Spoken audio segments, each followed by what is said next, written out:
Alex turns his head toward the stall, his eyes narrowing faintly as he studies the shifting images in the air. Skirmishes between armored men, burning villages, banners bearing a golden sun. He exhales through his nose, then looks back at Boo. So this is how you all keep track of the world. Boo folds her arms lightly over the desk. Of course, for us monsters living in this continent, information can mean the difference between profit and death. Alex nods once and walks to the stall. The troll vendor grins wide, all tusks and drool, his voice booming. Looking to keep up with the world? Stranger? 1 news crystal will cost you 3 high-grade mana stones, worth every shard. Alex flips open his pouch and places the stones down without hesitation. I'll take it. The troll blinks, surprised at the lack of haggling, but grins wider and pushes the crystal across. Pleasure doing business. Alex picks up the crystal, the cool surface thrumming faintly in his hand. He channels a thread of mana into it, and the air above the sphere shimmers, images spilling into existence like liquid light. First, a vast map of the continent stretches out. A name burns faintly across it. Pharanthia. Alex's gaze sharpens. So, this is where I am. The images shift. Banners bearing the crest of a silver crown. Columns of human soldiers marching through wide stone cities. The voice within the projection is low, clear, and steady, carrying the news. The human kingdoms of Pharanthia continue their consolidation. Trade routes remain secure, though border skirmishes with rogue monster tribes persist. Alex narrows his eyes slightly. Humans rule this land, then. A moment later, the image flickers again, showing burning forests, wandering ogres clashing with armored knights. He mutters under his breath, calm and analytical. Even if they own most of the land, some places are still wild monster lands. The projection changes again, zooming outward this time. The map expands, showing 3 colossal landmasses, each continent nearly double the size of Earth. The glowing markers pulse, identifying them one by one. Beyond Pharanthia lies Nevern Continent and Vora Continent. Alex's brows lift faintly. Nevern and Vora? The crystal shifts its display again. Vora shows kingdom and empires in sprawling jungles, mountains dark with colossal beasts, and cities carved from obsidian stone. Vora is the domain of monster races. Unified in their own way, their empires and tribes stretch across the land. Alex studies the image carefully. Vora, the heart of the monsters. Fitting. The projection shifts again, this time to lands scarred and wild, scattered with tribes of varied, unfamiliar beings. Neither wholly human nor wholly monster. And Nevern, the continent of the rejected. Those without a place in Pharanthia or Vora gather here. Races too scattered, too strange, too defiant to belong elsewhere. Alex leans forward slightly, his eyes gleaming with a spark of interest. The land of the rejected, HM? That sounds worth seeing. The projection dims, returning to its resting state. Alex sets the crystal down for a moment, his thoughts steady, sharp. So 3 continents. Pharanthia for humans, Vora for monsters, Nevern, the castaways. Alex doesn't linger in thought for long. He sets the crystal on the table beside him, folding his arms as he waits. The guild hall's noise rolls on around him. Laughter, shouts, the clatter of mugs. After a short while, footsteps approach. He looks up to see Boo returning, this time balancing a tray of food. Steam rises from roasted beast meat glazed with herbs, a bowl of dark broth, and a loaf of stone-baked bread. She sets it neatly before him, her polished smile softening just a touch. Here you are, Boo says smoothly, adjusting the tray. Then, after a pause, she tilts her head slightly, curiosity glinting in her eyes. If you don't mind me asking, are you perhaps from another continent? Alex studies her calmly, then nods. Yes, I am. Boo's brows lift ever so slightly. I see. That explains your manner and your curiosity. It's unusual for someone from another continent to come to Pharanthia. Alex tears a piece of bread, his tone casual but steady. Is it that strange? Pharanthia is one of the 3 main continents. Isn't it? Boo leans against the edge of the table, arms lightly crossed. Strange? Not for humans. They come and go as they please. But for monsters, yes, it's rare. Most monsters who have the means to cross simply go straight to Vora, where they won't be hunted, where they can live without looking over their shoulders. Alex glances up at her, his expression unreadable. Oh? Then why don't you? Why not leave Pharanthia behind and live freely in Vora? Boo's smile fades into something quieter, more thoughtful. She lowers her voice. Because the way isn't open to us. The teleportation portals that link Pharanthia to Vora, they're heavily guarded. The strongest human forces watch over them day and night. Unless you're backed by a kingdom or carry official clearance, trying to pass through is suicide. Alex sets down the bread, his gaze sharp on her. So they control the gates. She nods slowly. Exactly. The portals are the only way between continents. Without them, the seas and skies will tear you apart before you ever glimpse another shore. That's why, for most monsters here, Vora is a dream they'll never touch. For a moment, the 2 of them hold each other's gaze. Alex is silent, but something faint flickers behind his eyes. Calculation. Boo straightens, brushing a hand along her horn absently. Well, she says with her usual polished tone returning. I've kept you long enough. Enjoy your meal. I'll return once I've received word from the Iron Group. She dips her head politely, then turns and walks back toward the counter, her heels clicking softly against the stone floor. Alex sits in silence for a moment, then finally pulls the tray closer. The roasted meat glistens with a faint sheen of oil, herbs baked into its surface. He slices a piece off with the side of his fork and takes a bite. His brows lift faintly. Not bad. The texture is firmer than he expects. The flavor bursts sharp with spice, smoky from the fire. He sips the broth next, dark, earthy, almost bitter, but warming as it slides down. Even the bread, dense and coarse, has a satisfying crunch when he tears it. He eats slowly, steady, though every bite is assessed like part of training. When the last of the broth is gone, he exhales through his nose, faintly amused.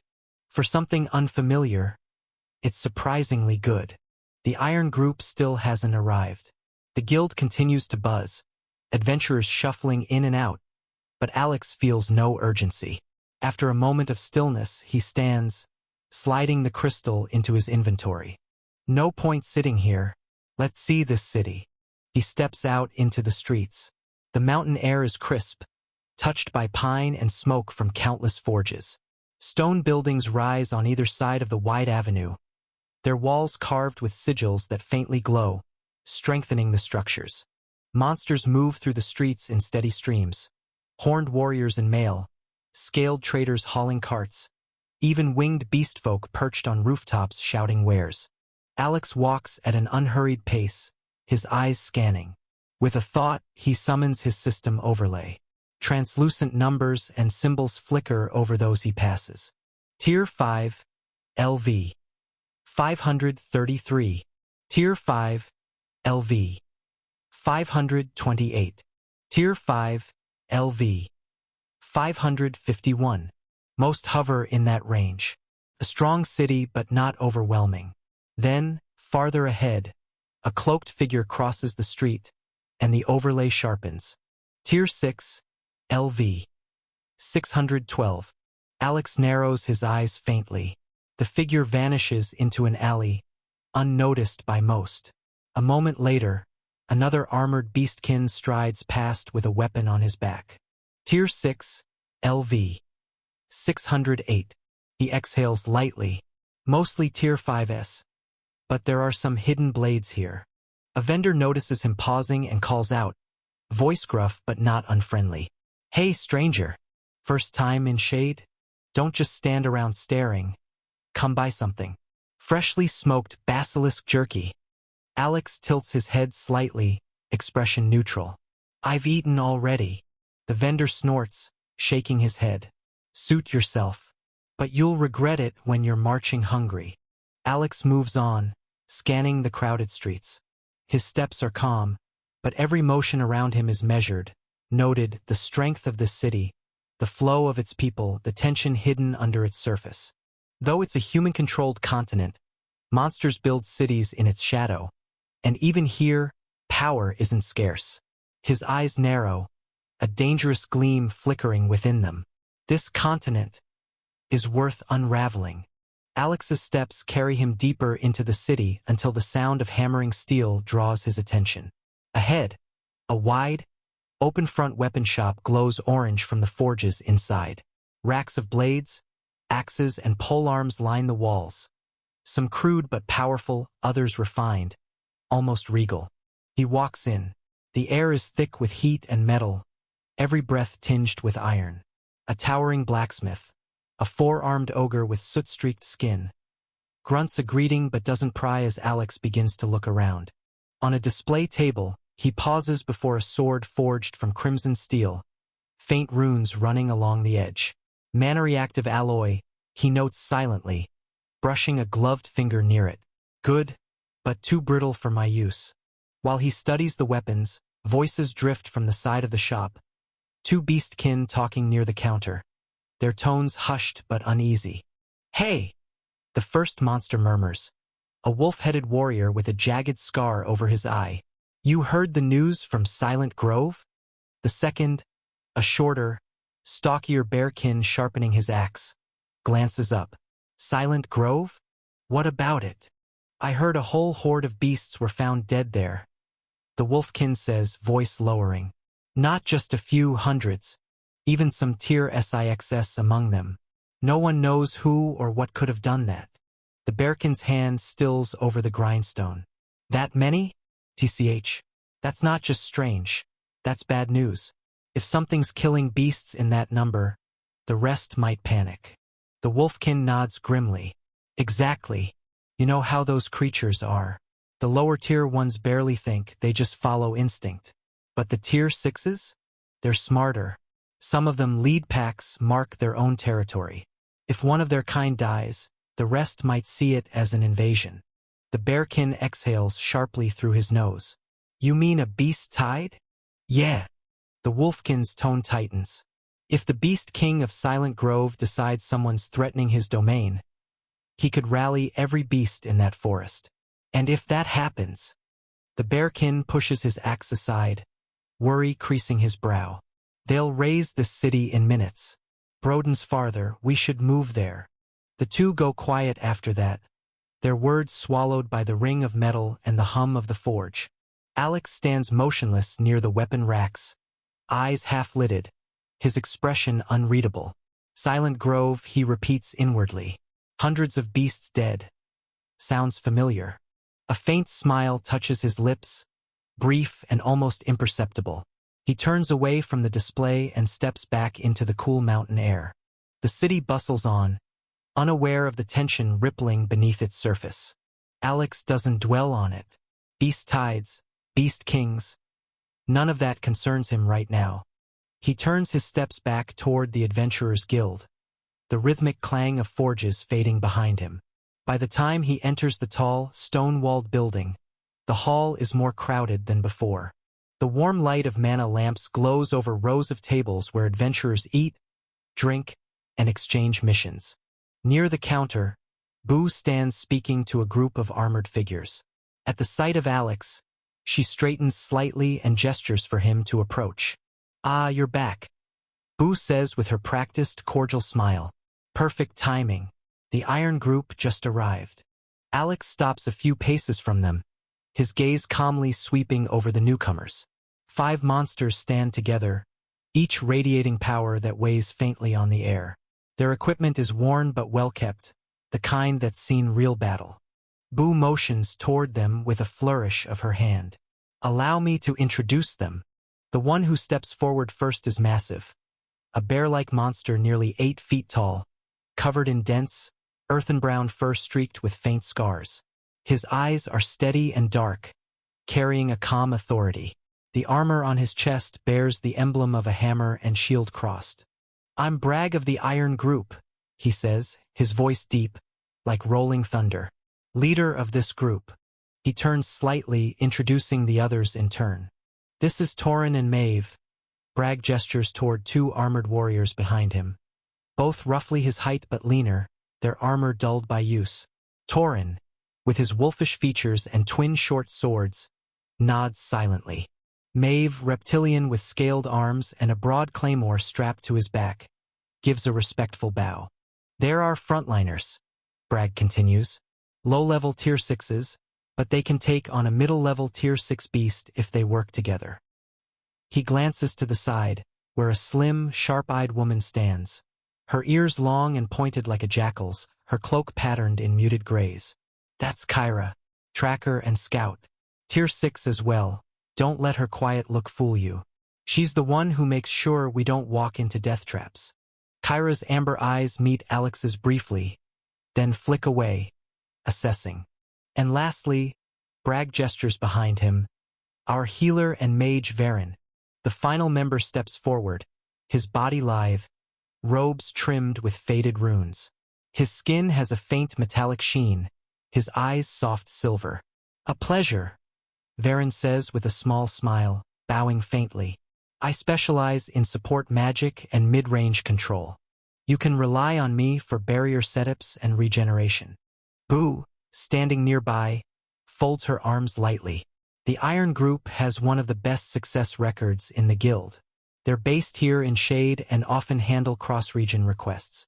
Reliable and discreet. Bragg grunts in acknowledgement, then turns back to Alex. You're the one who requested an escort for your rank-up mission, right? Alex gives a simple nod. That's right. Bragg's thick arms cross over his chest, his heavy armor creaking softly.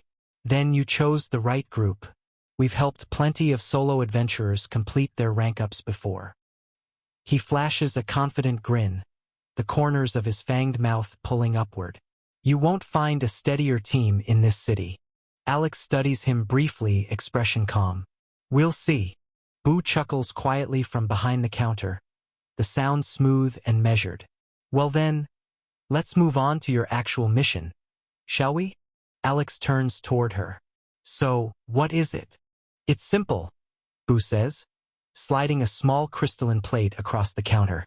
Its surface ripples with faint silver light, the mark of a high-tier assignment.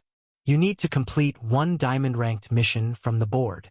Alex glances at the board where dozens of missions flicker in glowing script. That's all. That's all, Boo confirms, but her tone carries a note of amusement. Though I wouldn't take it lightly. It may sound easy now that you have the Iron Group backing you, but completing a diamond mission isn't something most adventurers attempt. Alex raises a brow slightly. Is it that hard? Boo's smile widens a touch. It is. Understand that diamond missions aren't designed for solo work, at least not here. She gestures to the wide hall around them, where adventurers gather in small groups, all of them clearly seasoned. In other regions, powerful individuals sometimes take them alone. But in this part of Pharanthia, monster-owned cities are scarce. That means most diamond missions take place deep in human territory, or in unstable beast zones. Varen, the healer, adjusts his gloves as he listens. Which means heavy resistance and unpredictable interference, he adds thoughtfully. Boo nods. Exactly. It's not just strength you'll need. Coordination matters, and having a team increases your survival rate. Kyra leans slightly against a post, her voice quiet but firm. Last solo who tried was a high-level tier 6. Never came back. Boo's tone softens, professional but sincere.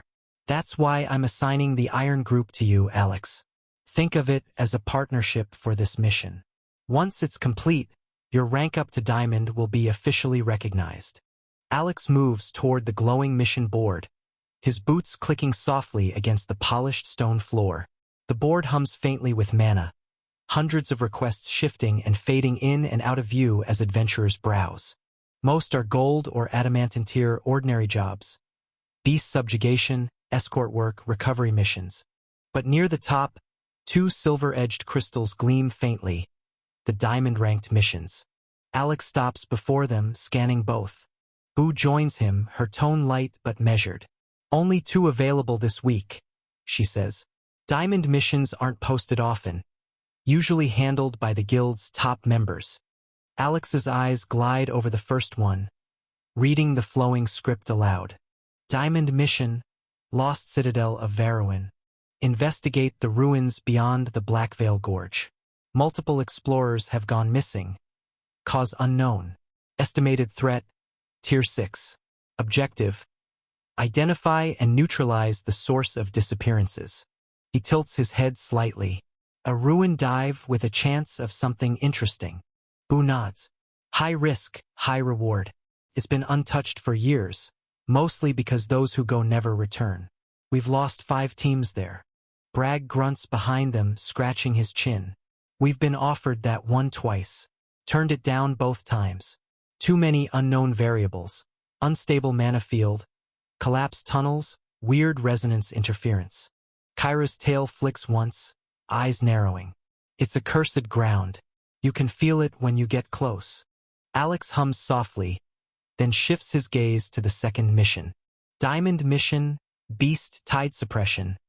Silent Grove. Unusual activity detected in the Silent Grove. Multiple beasts slain under unknown circumstances. Reports suggest an imminent beast tide forming. Objective: investigate if the Beast King of Silent Grove is preparing for a best tide. A faint glint of amusement passes through his eyes. Silent Grove, he murmurs, tone unreadable. I've heard about that. Boo folds her arms, watching him closely. That mission came in just this morning. The guild received emergency requests from the city lord. If a beast tide forms and reaches this city, it could wipe out this city. Varen exhales slowly. That's a very hard mission. We'd be fighting for days if we take this mission. Maeve lets out a low chuckle. Days? Try weeks. The grove is massive. Bragg crosses his arms, glancing at Alex.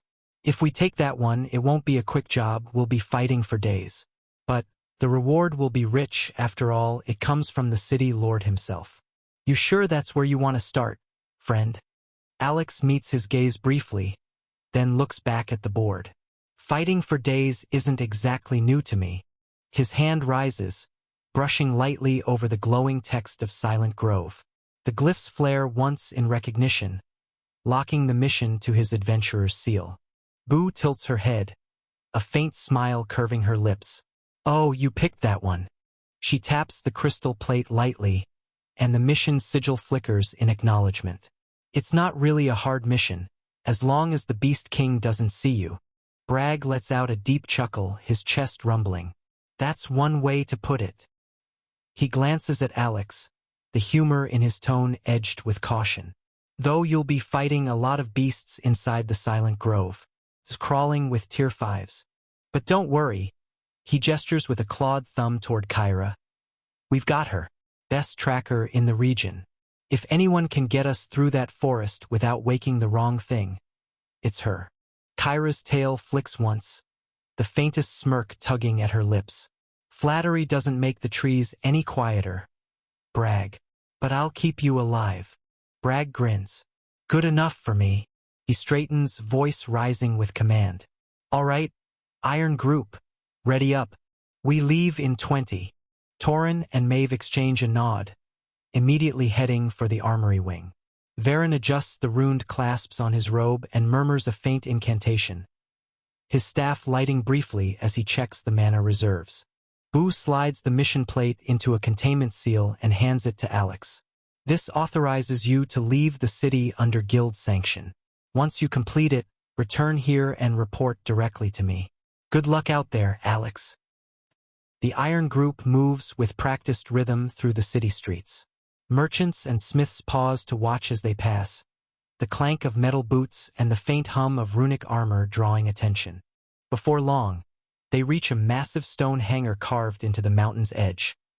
Its gates wide open, the air inside filled with the scent of oil, leather, and wild air. Several flying beasts rest in the enclosure, each bound by reinforced chains and harnessed for long-distance travel. The largest of them, a scaled, winged beast with 4 eyes and metallic feathers, raises its head at their approach. Its wings stretch slightly, sending a wave of wind through the hangar. Bragg pats the creature's thick neck as he walks up. There she is, our old girl Thundervane. She's been with us since our first platinum job. Varen smiles faintly as he inspects the flight sigils along its harness. And still in perfect condition, Kyra hops lightly onto the side platform, checking the packs and food storage. Everything's stocked and sealed. Enough rations for 2 weeks, maybe more if you all stop eating like orcs. Bragg grins and looks over his shoulder at Alex. You ever flown before? Alex steps closer, eyes sweeping over the beast's size and construction. A few times. Bragg chuckles, tightening a strap on his harness. Then hold on tight, friend.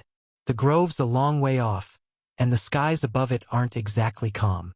Alex simply nods, stepping onto the platform as the others climb aboard. The beast lets out a low rumble that vibrates through the floor, its wings spreading wide. With a thunderous beat of wings, Thundervane launches into the sky, leaving a trail of dust and light swirling behind. The city of Shade falls away beneath them, the mountains shrinking to jagged silhouettes as they head toward the distant, ominous expanse of Silent Grove. The flight takes hours. Wind screams past their ears as Thundervane cuts through the sky, the great beast's wings beating steady and powerful. Below them, the mountains give way to endless green, an ocean of forest stretching to the horizon, cloaked in fog and shadow. By the time they near the Silent Grove, the sun is dipping low, painting the clouds in deep amber and crimson hues. The temperature drops noticeably, the air carrying a thick, almost tangible pressure, like the forest itself is watching. Bragg raises a hand from the front harness. Bring her down here. Kyra tugs on the control reins, and Thundervane lets out a low, reluctant growl before beginning her descent. The closer they get, the denser the mist becomes, swirling up like ghostly fingers from the canopy. When they finally touch down on a narrow clearing at the forest's edge, the earth shakes slightly under Thundervane's weight. The flying beast folds her wings and exhales a gust of hot air, tail flicking with unease. Maeve hops off first, boots crunching against the mossy soil. TCH. Even the air feels wrong here. Varen's eyes flick around as he murmurs a detection spell, his staff glowing faintly. The mana concentration's thick, unnaturally so. Bragg pats Thundervane's flank, soothing her before motioning to the group. All right, dismount. We'll go on foot from here. Too dangerous to fly over this place. Half the beasts down there are fast enough to clip her wings before we can react. Alex steps down last, landing lightly beside them. His gaze sweeps the treeline, calm and focused. He can still sense faint traces of the auras he once erased, the echoes of where beasts had died by his hand. The others don't notice. To them, this place feels alive with danger. To Alex, it feels empty. Bragg adjusts the straps on his armor and gestures ahead toward the dark stretch of trees. Now, before we go too deep, listen up. The reason this forest's called Silent Grove isn't because it's peaceful. Far from it. Torin grunts softly. Yeah. Ironic name if you ask me. Bragg chuckles under his breath, eyes narrowing slightly as he continues. It's called that because the beasts here prefer silence. They don't roar, don't howl, don't give away their position. Most of them, wind or shadow types. Quick bastards. You won't hear them until their claws are already at your throat. Maeve smirks, drawing his claymore and resting it on his shoulder. Sounds fun. Kyra rolls her eyes. You won't be laughing when one drops from the canopy and takes your head off. Bragg ignores the banter, his tone steady and commanding. Stay close, follow Kyra's lead. She'll sense movement before the rest of us. Don't light torches unless necessary. The beasts are drawn to fire, and the shadows play tricks here. We keep formation. Frontliners in front. Varen mid. Alex and Kyra take the sides. Alex nods faintly, his expression calm and unreadable. He knows this place well enough. After all, he's the very reason this mission exists in the first place. But he says nothing. Understood. Alex replies simply. Kyra glances at him as they start moving, her voice low. You don't talk much, do you? Alex's gaze stays forward, his tone level. I only talk when it's worth the breath. That earns him a faint smirk from her before she disappears into the underbrush, her form blending into the shifting mist. Bragg lets out a quiet grunt of approval. I like his style. The group pushes deeper into the forest. The sound of the wind fades, replaced by a stillness so complete it presses against the ears. Every footstep feels loud. Every breath hangs heavy. Varen mutters softly, Now I see why they call it Silent Grove. Bragg's voice comes from ahead, low and grim. Yeah, the silence here ain't natural. It's the sound of something waiting. The deeper they go, the thicker the silence becomes. Even the rustle of leaves sounds cautious. Mist curls around their legs, faintly glowing where moonlight slips through the canopy. Every shadow looks like it could move at any second. Kyra kneels suddenly, her tail flicking once as she presses her ear to the mossy ground. 203.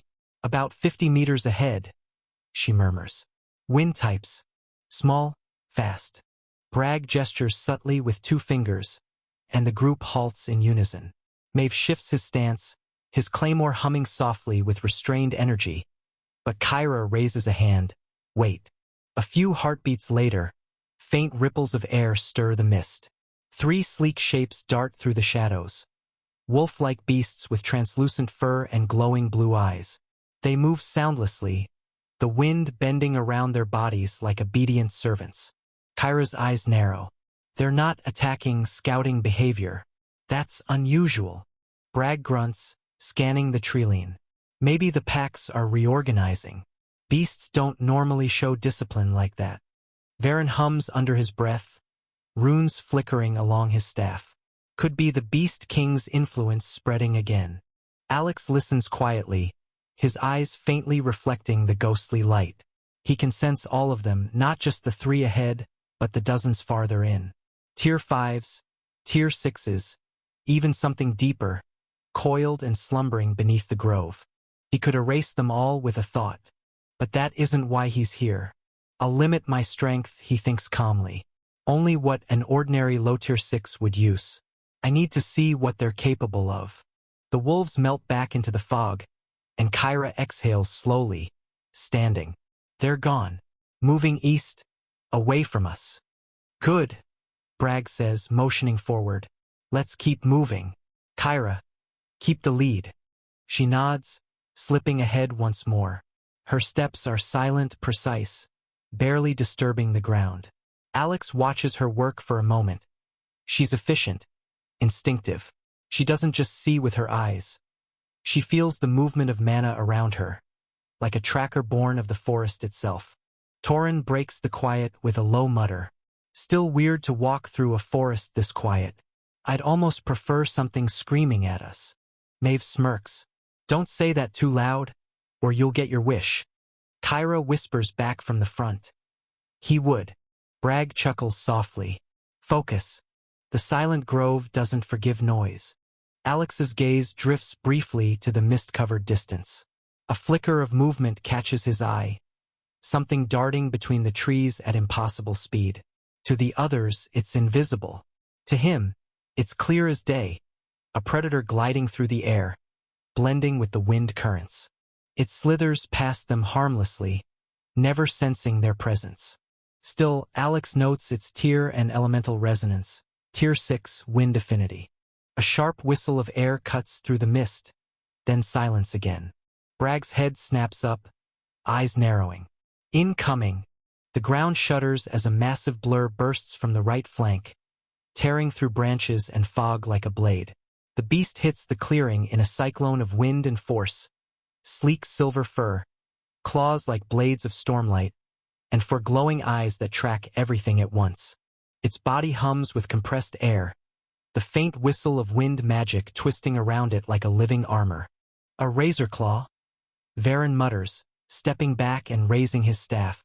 High level, tier 6. Bragg's stance lowers instantly, boots grinding into the soil as cracks form beneath his feet. Positions! He roars, voice cutting through the silence like thunder. Kyra vanishes into the mist in a blur of movement, twin daggers glinting green as they slice through the air.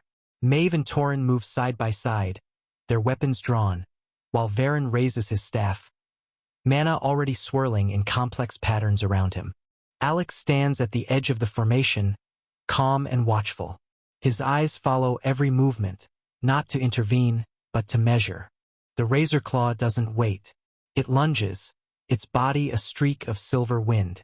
Bragg meets it head-on, his gauntlet slamming into the ground. Tier 6 skill, Tremor Guard. The forest floor erupts, jagged earthen pillars bursting upward to block the beast's path.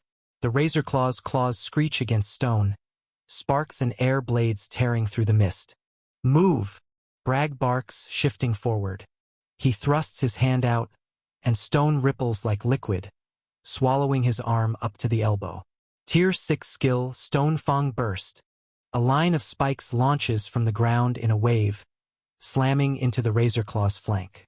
The beast screeches, a sharp, cutting sound that vibrates through the air. Kyra reappears behind it, her body wrapped in emerald light. Tier 6 skill, Wind Step Crescent Dance.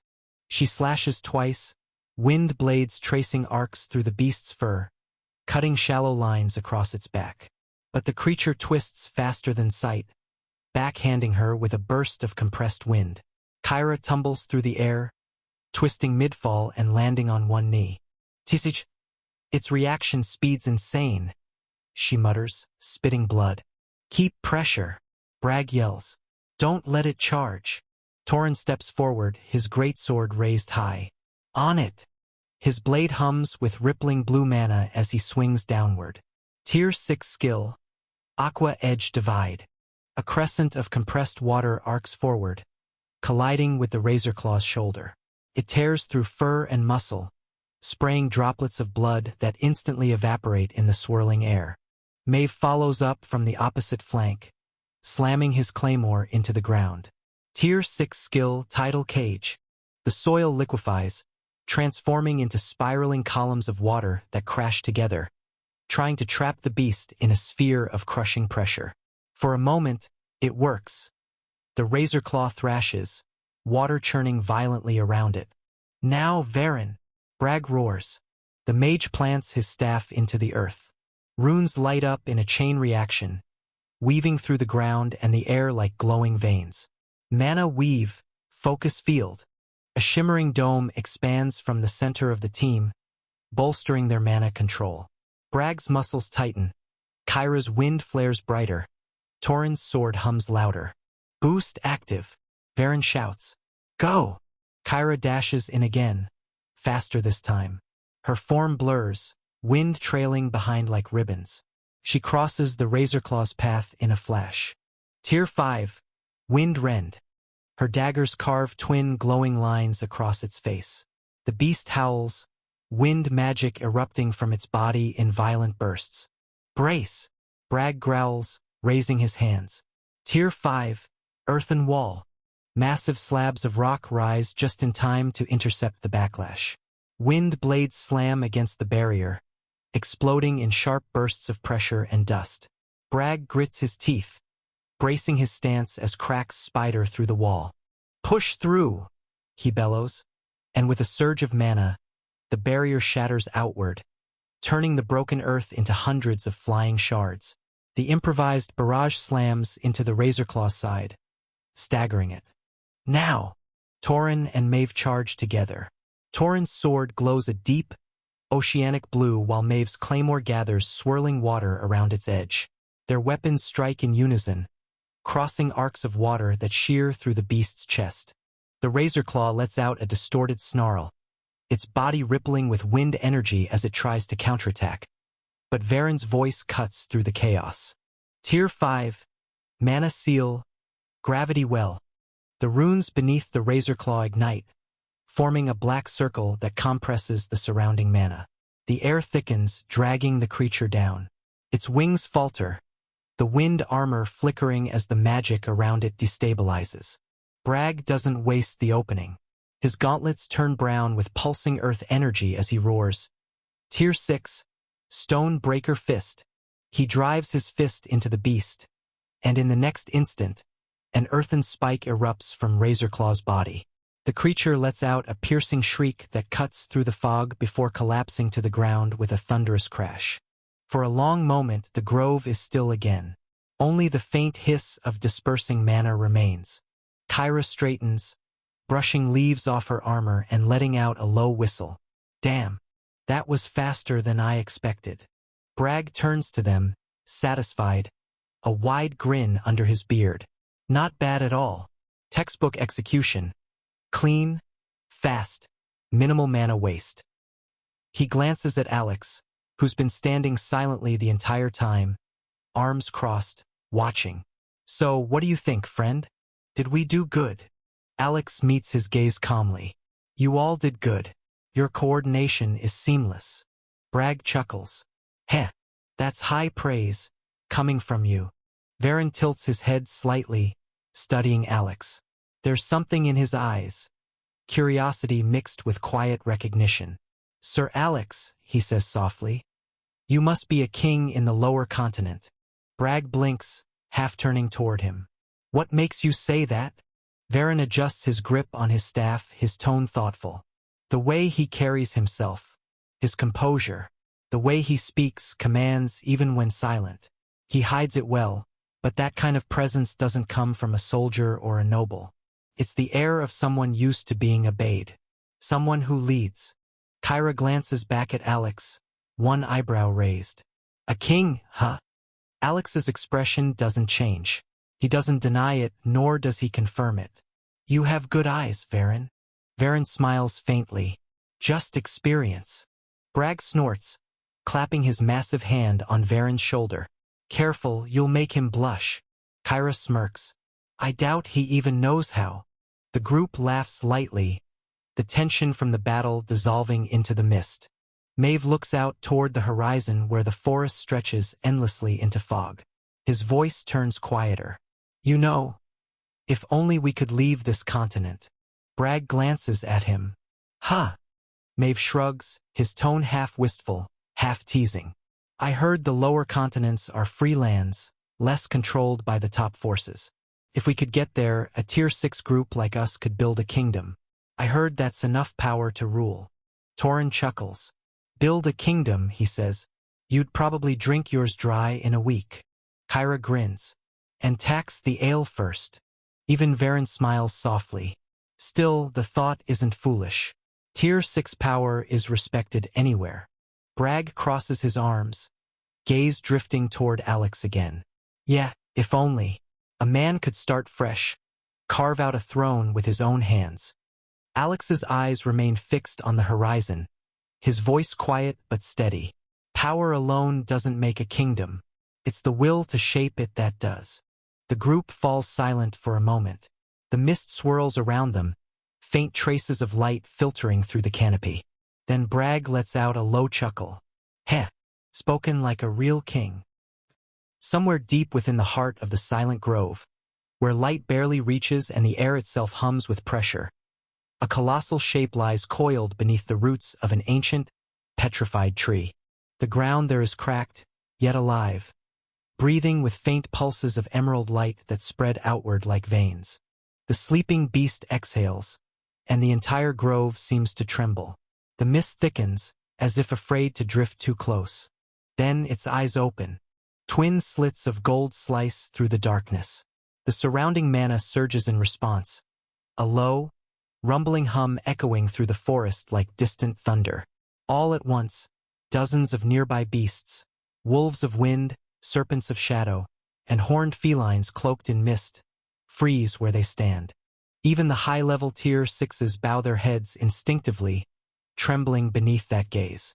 The creature rises slowly, its movement both graceful and terrifying. The creature rises slowly, its massive form unfolding from the earth like a living mountain. Bark and soil fall from its body as it stretches, revealing scales that shimmer between obsidian black and dark jade. Each scale glows faintly at the edges, veins of green light pulsing through them. Two horns curve backward from its skull, ridged with faint runic lines, glowing faintly with embedded mana. Its wings, vast and tattered like shadows woven with stormlight, unfurl with a low groan, scattering debris across the cavern. They aren't quite draconic, nor purely beast-like. Each membrane ripples like condensed energy, not flesh. Its head resembles that of a western dragon, yet sharper and leaner, the muzzle more predatory. A faint crest of spines runs down its back, each spine edged with metallic sheen. When it exhales, faint arcs of lightning and smoke drift from its nostrils, filling the air with a scent of burnt ozone. This is the Beast King of Silent Grove, a creature born of wind and earth, carrying a fragment of dragon blood, a reminder of an ancient lineage that once ruled the skies. The ground around it hums as its aura spreads outward. Every lesser beast in the region feels it. 10 Tier 6 monsters bow their heads, trembling. Some whimper, their instincts screaming submission. A few high-level Tier 6, the apex predators of the grove, lift their heads in defiance at first, but even they soon lower their gazes, forced down by the sheer weight of its presence. 3 peak Tier 6 beasts stand at the edge of its den. A massive thunder ape, a 6-legged obsidian feline, and a dark serpent that coils around a fallen tree. They do not move, but their eyes are sharp with fear and respect. The Beast King's voice echoes, not as sound, but as intent, vibrating through the mana itself. I can feel it again, that presence. The voice rolls through the forest like a whisper carried on a storm. Deep, resonant, ancient, and intelligent. The air itself ripples with the weight of its intent, trees creaking as mana shudders through their roots. Its eyes narrow, a flicker of irritation gleaming within them. That same intruder's scent. The same will that dared to stir chaos in my territory earlier. It raises its head fully now, horns scraping faintly against the ceiling of stone and roots. With every breath, the mist shifts, drawn toward it like prey to a predator. The faint golden light within its chest brightens, outlining the faint symbol etched upon its scales, a spiral sigil shaped like a dragon's eye. All around, the forest responds. Beasts tremble, shadows bend, wind currents halt. The grove itself seems to listen. A deep growl rumbles from the Beast King's throat, low and commanding. Seek. The word isn't spoken aloud. It reverberates through the minds of every beast under its rule. The weaker ones collapse instantly, overwhelmed by the sheer will transmitted through mana. The high-level Tier 6s, the wolves of Gale and the serpents of dusk, rise, eyes glowing faint green and silver. They understand the command instinctively. The 3 peak Tier 6s remain still, heads lowered, waiting for further instruction. But the command never comes. The Beast King's eyes flicker once more, then dim, their molten glow fading into a dull, ember-like shimmer. The air stills. The green light pulsing through its scales slows, then steadies into silence. The great creature exhales, a deep rumble echoing through the earth. The sound rolls outward like distant thunder before fading into the mist. The peak-tier beasts lift their heads slightly, waiting, unsure. But no new intent follows. Instead, the Beast King lowers its head again, curling its colossal body back beneath the petrified roots. Its wings fold in, talons sinking into the soft moss and cracked stone. The grove itself seems to breathe easier as the pressure recedes. And then, with a long, heavy breath, the creature slips back into slumber. The forest stills once more. The only sound left is the quiet hum of the mist, winding through ancient trees. Back near the outer edge of the silent grove, the Iron Group continues their cautious advance. Kyra moves at the front, her movements fluid and precise. Every few steps, she crouches, listening, testing the air, tracing faint mana trails on the bark of ancient trees. Thanks to her instincts, they've avoided half a dozen roaming packs already. Bragg, ever the anchor of the group, adjusts the heavy pack on his shoulder and sighs. I'll say this again. Remind me to never doubt your nose, Kyra. Kyra glances back with a grin. It's not my nose. It's the way the wind moves here. The beasts carry their scent differently. Like the forest itself warns you, if you listen close enough. Still sounds like magic to me, Torin mutters, keeping his sword half-drawn as his eyes scan the fog. Varen hums quietly, looking amused. Observation is a kind of magic too, in a way. Most just don't realize it. Bragg waves a hand dismissively. Bah, call it what you want. I'll stick to my fists. Alex walks at the rear, silent, his gaze occasionally drifting toward the canopy. His senses spread wider than the others could possibly imagine. Every heartbeat, every flicker of mana around them mapped effortlessly in his mind. The beasts still move in the distance, but they're scattered, restless, yet hesitant, almost as if something had stirred them. After another few minutes, Bragg halts and pulls a folded piece of parchment from a reinforced pouch. The edges are worn, water-stained, but still legible. He crouches, spreading it across a patch of moss-covered ground. "All right," he says, rubbing his chin. "According to this, the Beast King's lair should be about here." He taps a spot deep in the map's center, marked by a jagged circle of ink. Kyra leans closer. "That's in the heart of the grove. You sure this map's still right?" Bragg lets out a wry grin. "Not even close. This thing's nearly a year old. The guy who sold it to me claimed he pulled it off a Tier 6 explorer's corpse." Maeve snorts. "That's comforting." Torin crosses his arms. "So basically, we're wandering blind." They continue forward, weaving through the endless maze of mist and trees. Time loses its shape. Minutes stretch into hours. Hours blur into a rhythm of movement, silence, and sudden death. Every time a beast appears, a Tier 2, a Tier 3, sometimes even a Tier 4, they strike first. No hesitation, no mercy. Their blades and spells flash once, then silence follows. The carcasses vanish into the fog, and they move again. But something feels wrong. It starts as a pattern too subtle to notice. Then Kyra frowns, crouching low as she studies a patch of broken undergrowth. "It's like they know exactly where we are," she murmurs. Bragg looks up from dragging a corpse into the shadows, his brow furrowing. "Yeah, I've been thinking the same thing." A quiet tension settles over the group. Even the forest seems to hold its breath. Alex remains still, eyes half closed. His senses expand again, threads of mana stretching outward like ripples in still water. He feels it, their presence. Dozens of small movements, circling, drawing closer each time they change direction. They're being tracked. Kyra straightens suddenly, scanning the mist. "Wait!" She kneels again, her palm pressed against the earth. Her magic flickers faintly, the mist responding to her presence. But something's off. They keep moving. Slowly this time. Every sound feels sharper. The crunch of a boot, the whisper of wind through leaves, the distant growl of something they can't see. Minutes pass. Then, a low, guttural sound rolls through the fog ahead. A beast steps out. A hulking, scaled creature with spined shoulders and 4 glowing eyes. Tier 5. Bragg raises a hand, signaling silence. "Don't let it scream." Kyra nods and vanishes into the fog, her presence folding into the mist like a phantom. Varen steadies his staff, muttering under his breath as faint lines of light crawl across the ground. Maeve draws his blades, eyes locked on the creature's throat. The Tier 5 beast sniffs the air, slow and deliberate.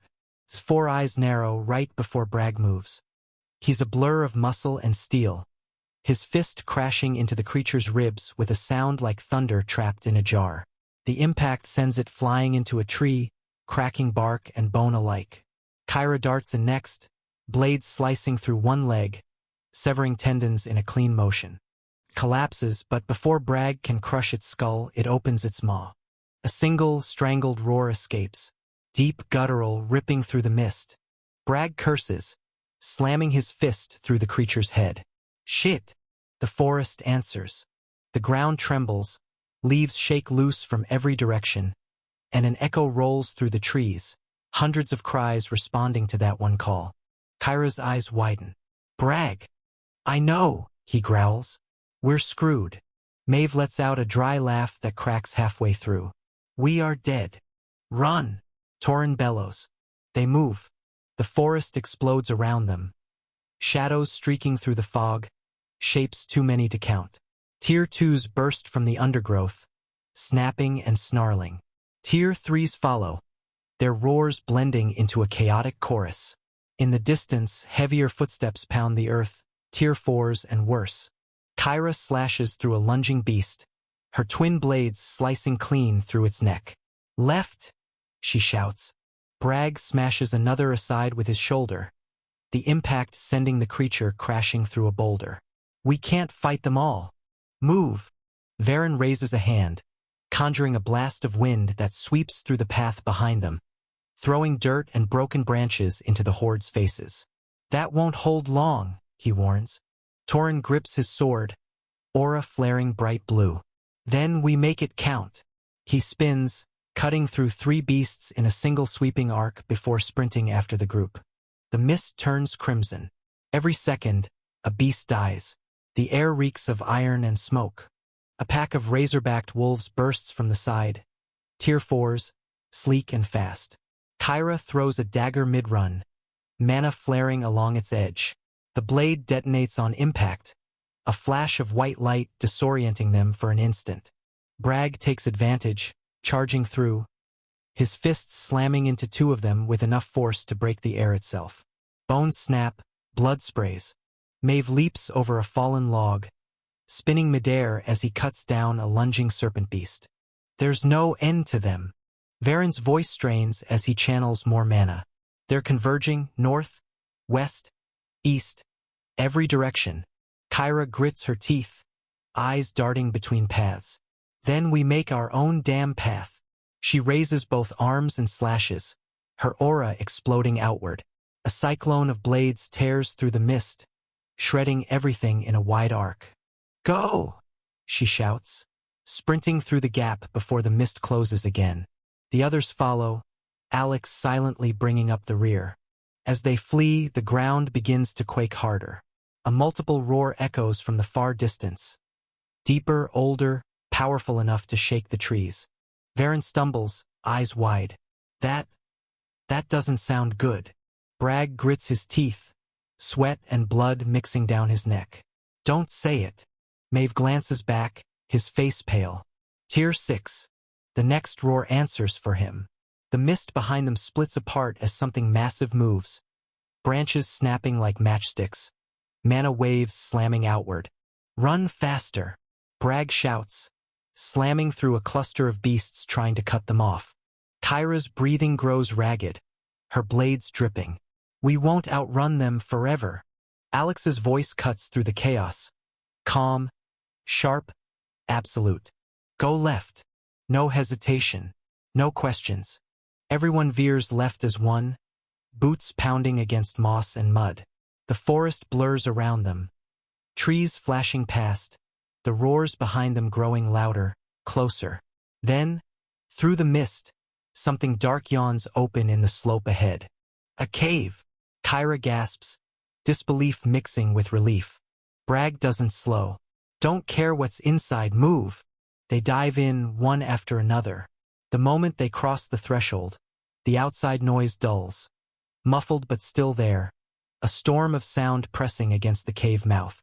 Bragg turns, bracing himself at the entrance, ready to crush anything that comes through. Varen, Kyra snaps. I know. Varen slams the butt of his staff into the ground. Pale blue runes spiral outward across the cave floor, vanishing into the stone walls like water being absorbed by sand. His eyes flash with silver light as he mutters under his breath. The air trembles faintly. The smell of damp earth fills the cave. For a heartbeat, there's nothing. Then the sound outside changes. The beasts skid to a halt. Their snarls echo, but none cross the threshold. Instead, they begin circling, confused, their cries fading as they scatter into the forest again.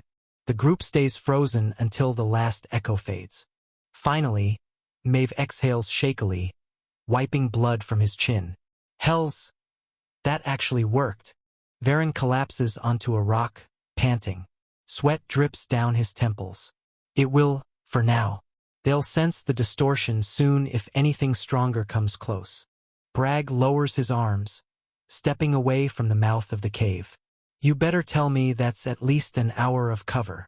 Varen manages a tired grin. If I were a battle mage, you'd have 10 minutes. But I'm a support mage, Bragg. My illusions don't just bend light. They redirect mana perception. Kyra leans against the wall, catching her breath. Meaning, Varen says between breaths. To their senses, this cave doesn't exist. Torin wipes his blade clean and slides it back into its sheath, his expression dark. We were seconds away from being surrounded and torn apart. Bragg cuts in with a shrug. Yeah, well, it didn't happen, so we deal with what's next. He shoots a glance at Alex. You're way too calm for someone who almost got eaten. Alex looks up from the faint shimmer still dancing across his palm. Remnants of a small barrier he'd silently cast while they ran. His tone is steady, almost cold. I'm used to this kind of situation. That's why. Bragg huffs out a laugh, shaking his head. You can't be a king if you're used to this kind of situation. Haha. So you, Varen, he points toward the mage, are wrong. He's not a king at all. Varen just gives a weak smile, still trying to catch his breath. Kyra rolls her eyes, still leaning against the wall. Bragg, how about instead of running your mouth, you think of something that'll actually get us out of this situation? Torin sits near the cave entrance, his blade resting across his knees. This was supposed to be a simple investigation, he mutters, his voice low and heavy. Maeve lets out a dry, humorless laugh. Yeah, well, looks like the Beast King of the Silent Grove isn't planning a beast tide after all. He gestures toward the cave mouth. Instead, it's like the beasts are hunting us. Like we're the ones who killed their loved ones. Bragg props his back against the cave wall and rubs at his temples. Okay, let's rest a minute before we go any deeper. I don't know where this hole leads, but I hope there's a way out the other side. He gives a humorless chuckle. If not, we'll at least find somewhere to die comfortably. Kyra drops to a flat stone and pulls a strip of cloth from her pack. She works methodically, cleaning, binding, hands sure despite the tremor in the cave air. Comfortable? She repeats dryly, then slaps a salve onto a shallow gash on Maeve's forearm. Try not to make comfortable a habit. Maeve winces but manages a smirk. No promises. He leans his head back, letting the dim light of Kyra's floating orb wash his face. Around them, the cave smells of damp stone and old roots. Drips from the ceiling keep time. Torin sits a short distance from the entrance, sharpening his blade against a slab of flint. Sparks flare and fade quickly in the dim light. I figured something like this might happen, he mutters. But it's still damn annoying to be stuck in it. Alex stands apart, hands tucked into the sleeves of his cloak. He doesn't fuss with salves or food. He watches the cave with the quiet focus of someone mapping lines on a page. When the others settle into their small routines, bandaging, tending bruises, trading jokes too brittle to be funny, he moves. He walks the passage with slow, deliberate steps. He runs his fingertips along the wall's rough surface, listens to the way sound bends here, follows tiny drafts that whisper cold against his skin. He marks the route with scratches, small notches and charcoal slashes. Simple signs anyone could follow. No showy light, no grand spell. Just the patient work of someone who's done this before. When he returns, he folds into a sitting position without fanfare. He doesn't say much at first, only watches as Kyra wipes a smear of blood from her blades and Torin checks a seam in his armor. Find anything? Kyra asks finally, nodding toward the faint charcoal trail on the wall where he's been. Alex looks up at her, his expression unreadable. Nothing much, he says easily. I just tried to see how far I could map this cave. Kyra tilts her head, skeptical. And I used my mana sense, Alex replies, keeping his tone casual, like it's nothing special. It went farther than I expected. Kyra narrows her eyes, curious now. How far? Alex pauses just long enough to seem like he's thinking. A few 100 meters, maybe? Hard to tell exactly with the interference down here. The reaction is immediate. Kyra straightens, disbelief flashing across her face. A few hundred meters? You're kidding. Her tone isn't teasing. She's genuinely surprised. As a scout, she knows exactly how difficult it is to extend mana perception. Even Tier 6 scouts like her rarely push past 50 meters before the feedback becomes unstable. Maeve whistles low. That's more than a little impressive for a low Tier 6. Alex gives a faint shrug, eyes flicking down. Guess I got lucky. Maybe the rock's thinner in that direction. Kyra snorts. Yeah, sure. Maybe the cave just likes you. She leans back, one arm draped over her knee. I guess that means we've got a better shot at finding another exit now. Bragg pushes himself up with a grunt, brushing dirt from his gauntlets. All right, that's enough resting. We move now before those damn beasts start sniffing around again. Bragg then turns toward Alex. I guess that means we'll need your help for now. He claps a heavy hand on Alex's shoulder, more like a thud than a pat. You lead. If your mana sense goes that far, you're our best bet out of this pit. Alex nods, expression calm. Understood. He takes the front without hesitation, raising a faint light between his fingers, small, steady, just enough to mark their path. Inside, he hides a faint smile. Of course, he's already mapped every twist of the cave long before they rested. But he keeps his steps slow and deliberate, pretending to feel the air as he walks. Kyra follows close behind, her sharp eyes sweeping every shadow. If you sense anything alive up ahead, say it right away. I'm not in the mood for surprises. Noted, Alex says evenly. The group moves in a loose formation, Bragg and Torin at the sides, Maeve just behind Varen, who's still pale but focused. The only sounds are their boots scraping against stone and the steady drip of water echoing from deeper in the cave. After a few minutes, Alex raises his hand slightly. Movement ahead. Tier 3. Maybe Tier 4. Kyra draws her blades in silence, her mana flickering faintly along the edges. Small group. 5. Alex replies. Then we don't waste energy. Bragg rumbles, cracking his knuckles. The beasts emerge a moment later. Lean, pale creatures with eyes that glint like wet stone. Tier 3s may be a stray Tier 4 among them. They hiss at the sudden light, claws scraping against the ground. Bragg steps forward and meets the first one with a single swing of his arm. The impact echoes, and the beast folds in half before it can scream. Kyra moves like a streak of silver beside him, blades slicing through 2 more in the same motion. Maeve's blade flashes once, clean and efficient, cutting through the neck of the 4th. The last beast lunges, but a small pulse of energy ripples from Alex's hand, invisible to everyone else. The creature seizes midair, then crashes lifelessly against the wall before anyone notices what happened. Kyra exhales. That was fast. Bragg grins. Good warm-up. They keep moving.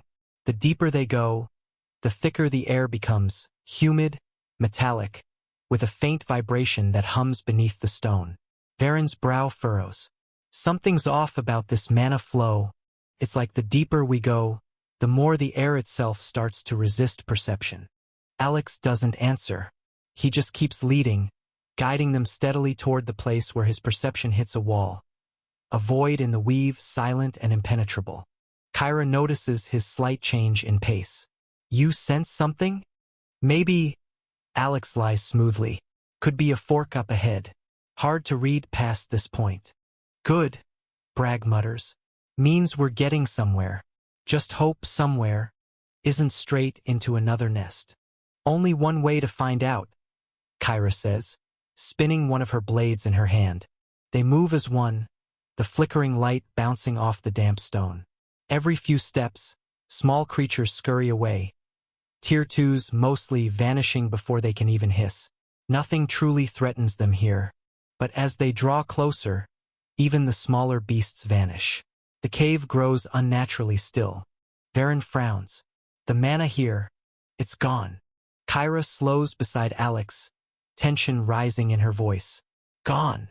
Varen presses his palm to the wall, eyes narrowing. Yeah, completely drained. I can still feel the structure of the elements, but there's no free mana left in the air. Torin's brows knit. You mean, it's empty? Is that even possible? Varen nods. Empty. Like something bled the mana dry.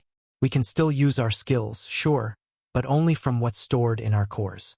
2 skills at most before we're tapped out. That draws a grim silence. Torin exhales, running a hand down his blade. Should we keep going, then? We're walking into a dead zone blind. Kyra glances at Bragg, her voice steady but edged with tension. If we stop, we're trapped. If we move forward, maybe we find a way out. Or die faster. Your choice. Bragg scratches his chin, thinking. The flickering light from Alex's orb paints harsh shadows across his scarred face. Finally, he grunts.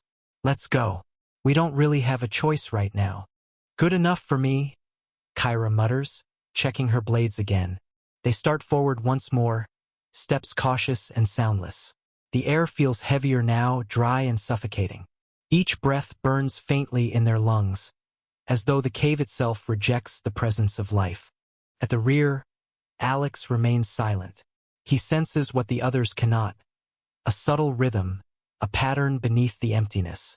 The law of fire still linger here, faint but distinct. Even stripped of mana, the stone carries its memory. Tiny particles vibrating with heat long gone. Someone tampered with this place. Someone powerful enough to bend the law. A powerful tier 7 or above, he thinks, gaze flicking toward the cracks in the walls. Whoever they were, they burned this place clean. They move deeper until a faint glint catches Bragg's eye ahead. He quickens his pace. Wait! Look there! The others crowd behind him. At the end of the tunnel stands a massive door, broken clean down the middle, its edges melted like wax. Intricate sigils trace its frame, their glow long extinguished. Bragg's voice comes out breathless, trembling with excitement. Guys, do you see what this is? Varen steps closer, running a cautious hand near the melted surface. If I'm not wrong, this matches the old records. Hidden sanctums. Ruins left behind by beings of tier 7 or beyond. His tone turns reverent, almost awed. Places where they sealed their legacies, or their corpses. Maeve whistles under his breath. Too bad it's broken. Means someone beat us to it. Bragg waves him off, grin spreading wide. Doesn't matter. Even a crumb of a tier 7's junk could set us up for life. Weapons, artifacts, even residue crystals. We'd never have to fight another day. Kyra crosses her arms, gaze sharp. You're assuming whoever came here before didn't take everything. Bragg just laughs, eyes glittering with greed. Then we'll take what they left behind. Junk or not, it's still from a god's doorstep. Varen frowns faintly. Careful. If this was really shaped by a being of law, the remnants could still hold traces of their will. Even broken, it could. Bragg slaps his shoulder with a grin. Relax. If there was anything left alive in here, we'd be dead already. After a few minutes of tense silence, they decide to continue. Bragg pushes the halves of the door aside with a grunt, and the group steps into the darkness beyond. The faint light from Alex's orb stretches forward, revealing a long, narrow corridor lined with black stone. The walls are unnaturally smooth, almost glass-like, and the air feels heavier the farther they go. Maeve whistles softly, his voice echoing down the passage. Don't tell me this thing's a labyrinth. Varen studies the carvings faintly etched along the wall, lines that twist and fold into impossible shapes. It's possible. The architecture looks ancient. Back in the ancient ages, those at the top loved constructing labyrinths to guard their treasures or their secrets. Bragg groans, his earlier excitement dimming slightly. Great. Just what we needed. A damn maze. He kicks at a loose pebble, watching it skip ahead before vanishing into the dark. If only we are the first to find this place. Kyra moves up beside Alex, her tone practical but edged with unease. Can your perception still reach ahead? Mine's useless in here. It's like the air eats the signal before it goes anywhere. Alex shakes his head with practiced calm. Not at all, he lies. In truth, he can still feel it, the faint vibration of the labyrinth structure resonating with the same fire law as before. His perception stretches far through the hall, reading the layered turns and chambers beyond. The design is deliberate, alive in some strange, quiet way. But, Alex says, lowering his voice slightly, we should be careful. If this is a labyrinth, then there'll be traps. Maybe even remnants of old constructs. Varen nods gravely. He's right. Ancient formations sometimes react to intrusion, especially if the source law is still active. One wrong step could trigger an elemental backlash. Torin scoffs, though his grip tightens on his sword. Then let's just make sure we don't step wrong. Kyra glances back at Bragg. You heard him. Keep your steps light for once. Bragg smirks. You saying I'm heavy? Loud. Kyra corrects.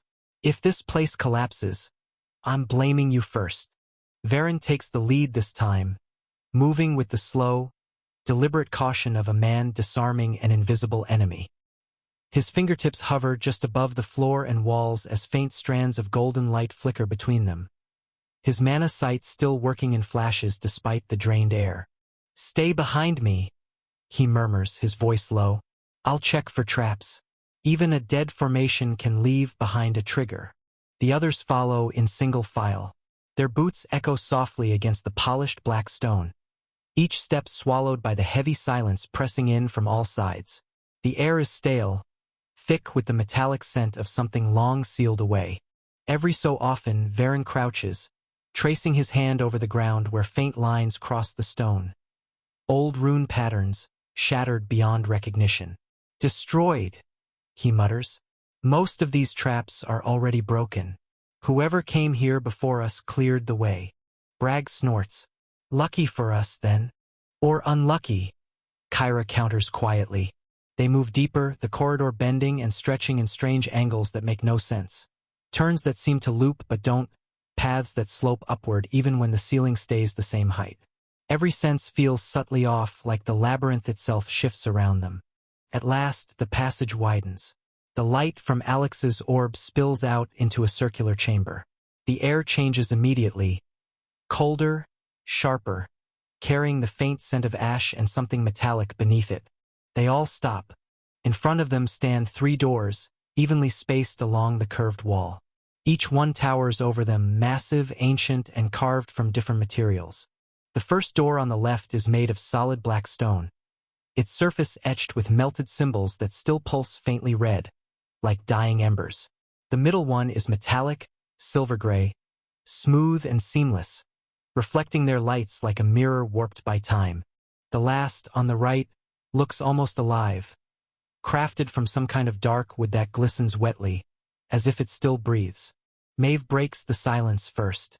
The classic 3 doors. Bragg clicks his tongue. Classic labyrinth setup. One leads to treasure, one to death, one to... Stop guessing, Kyra cuts in sharply. We don't know anything yet. She turns to Varen. Can you sense what's behind them? Varen frowns deeply, raising his hand.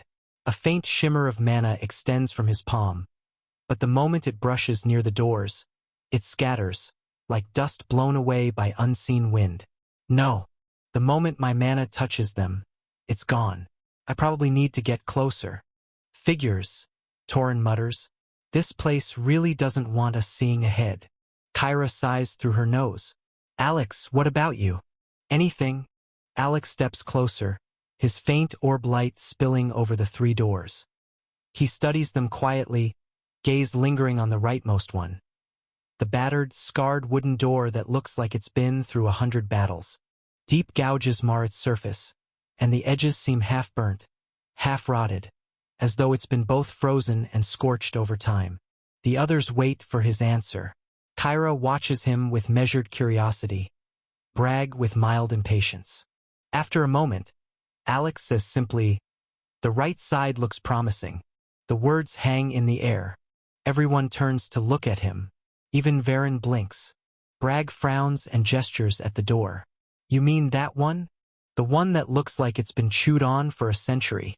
Kyra arches an eyebrow. You sure about that, Alex? Because if I were guessing, that thing screams, Death trap. Maeve chuckles nervously. Yeah, right doors definitely got personality. I'd have gone with the shiny one, maybe even the left if I was drunk. But Alex doesn't waver. The right one's safer, he says quietly, as if it's the most natural thing in the world. Varen doesn't move right away. He steps forward instead, the faint gold light gathering in his palm again as he examines the 3 doors more closely. Hold up, he says, crouching near the first door on the left, the one of black stone.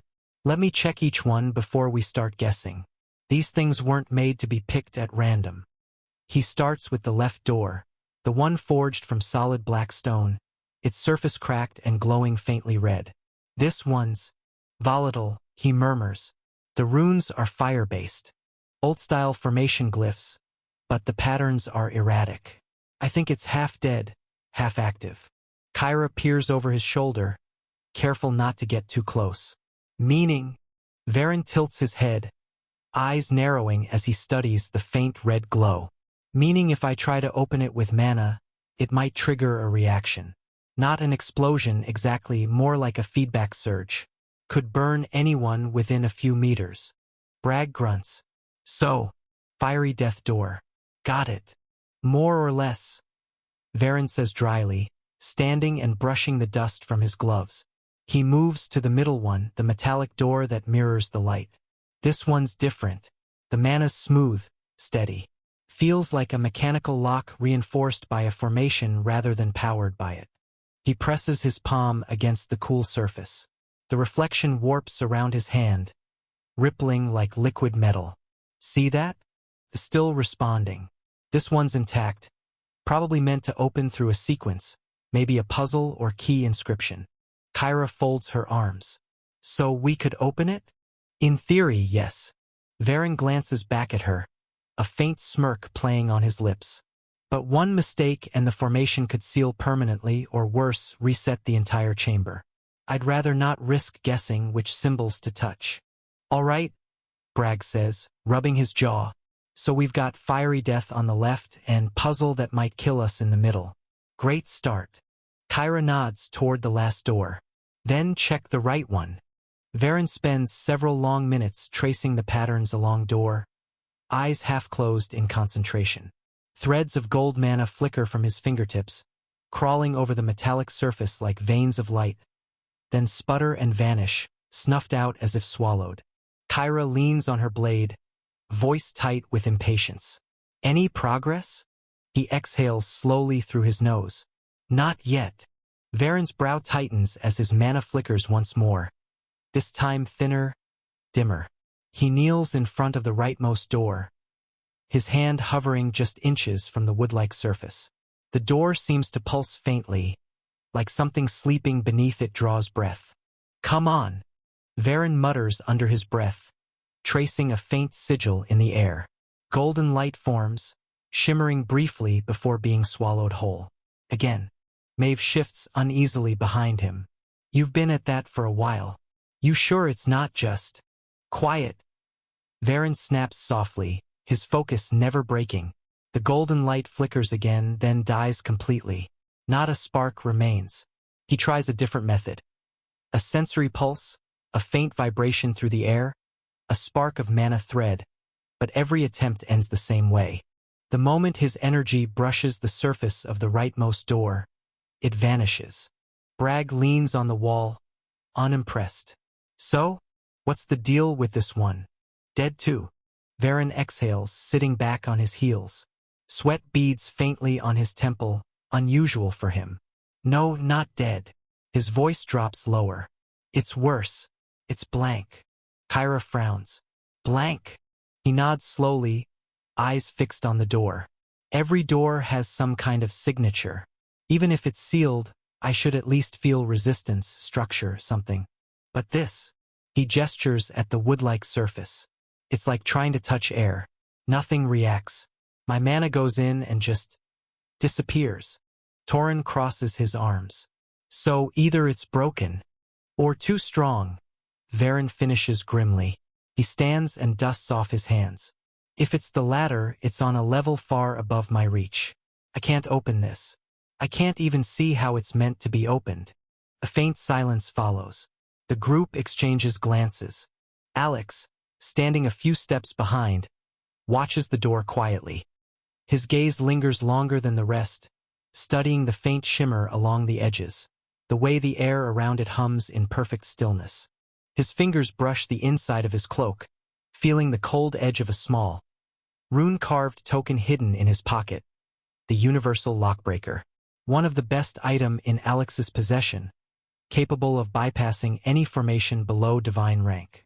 He tilts his head slightly, his voice even. Let me try. The others turn toward him. Kyra raises a brow. You? You are also a formation expert. Alex gives a calm half-shrug. I've had to deal with a few ancient locks before. Maybe I'll get lucky. Bragg smirks. If luck's all it takes, then sure. Be my guest. Varen steps aside, still skeptical. I won't stop you, but if it reacts, back away immediately. That thing eats mana. I don't want to find out what it does to people. Alex nods once and steps forward.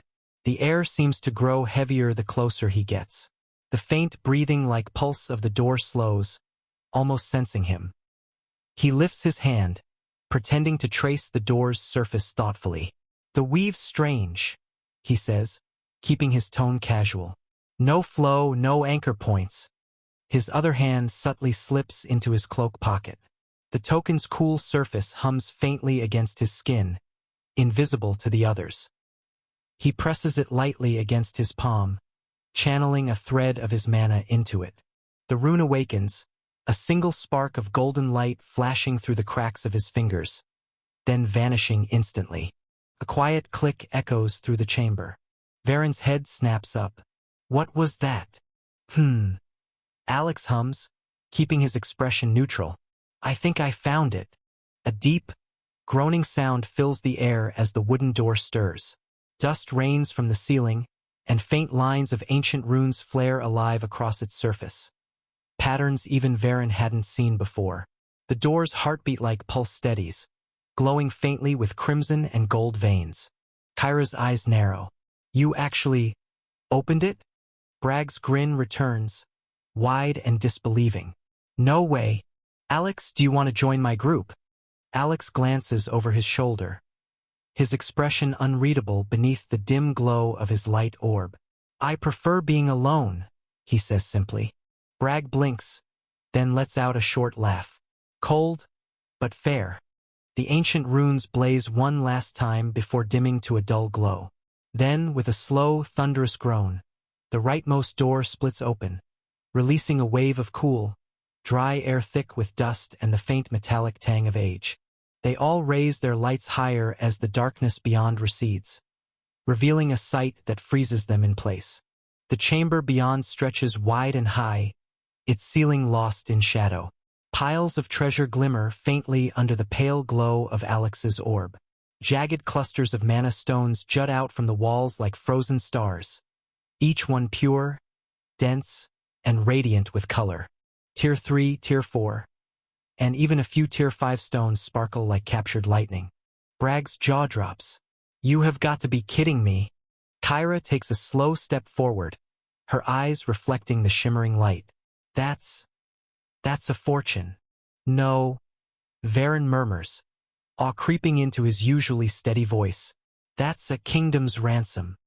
He crouches beside one of the clusters, his hand trembling slightly as he hovers over a palm-sized mana crystal. These aren't refined. They're natural grade, untouched. I've never seen mana density like this before. Bragg's booming laugh fills the chamber, echoing off the stone walls. Ha ha ha. We actually found it. We actually found something real. Maeve darts between two stone piles, wide-eyed. Look at these.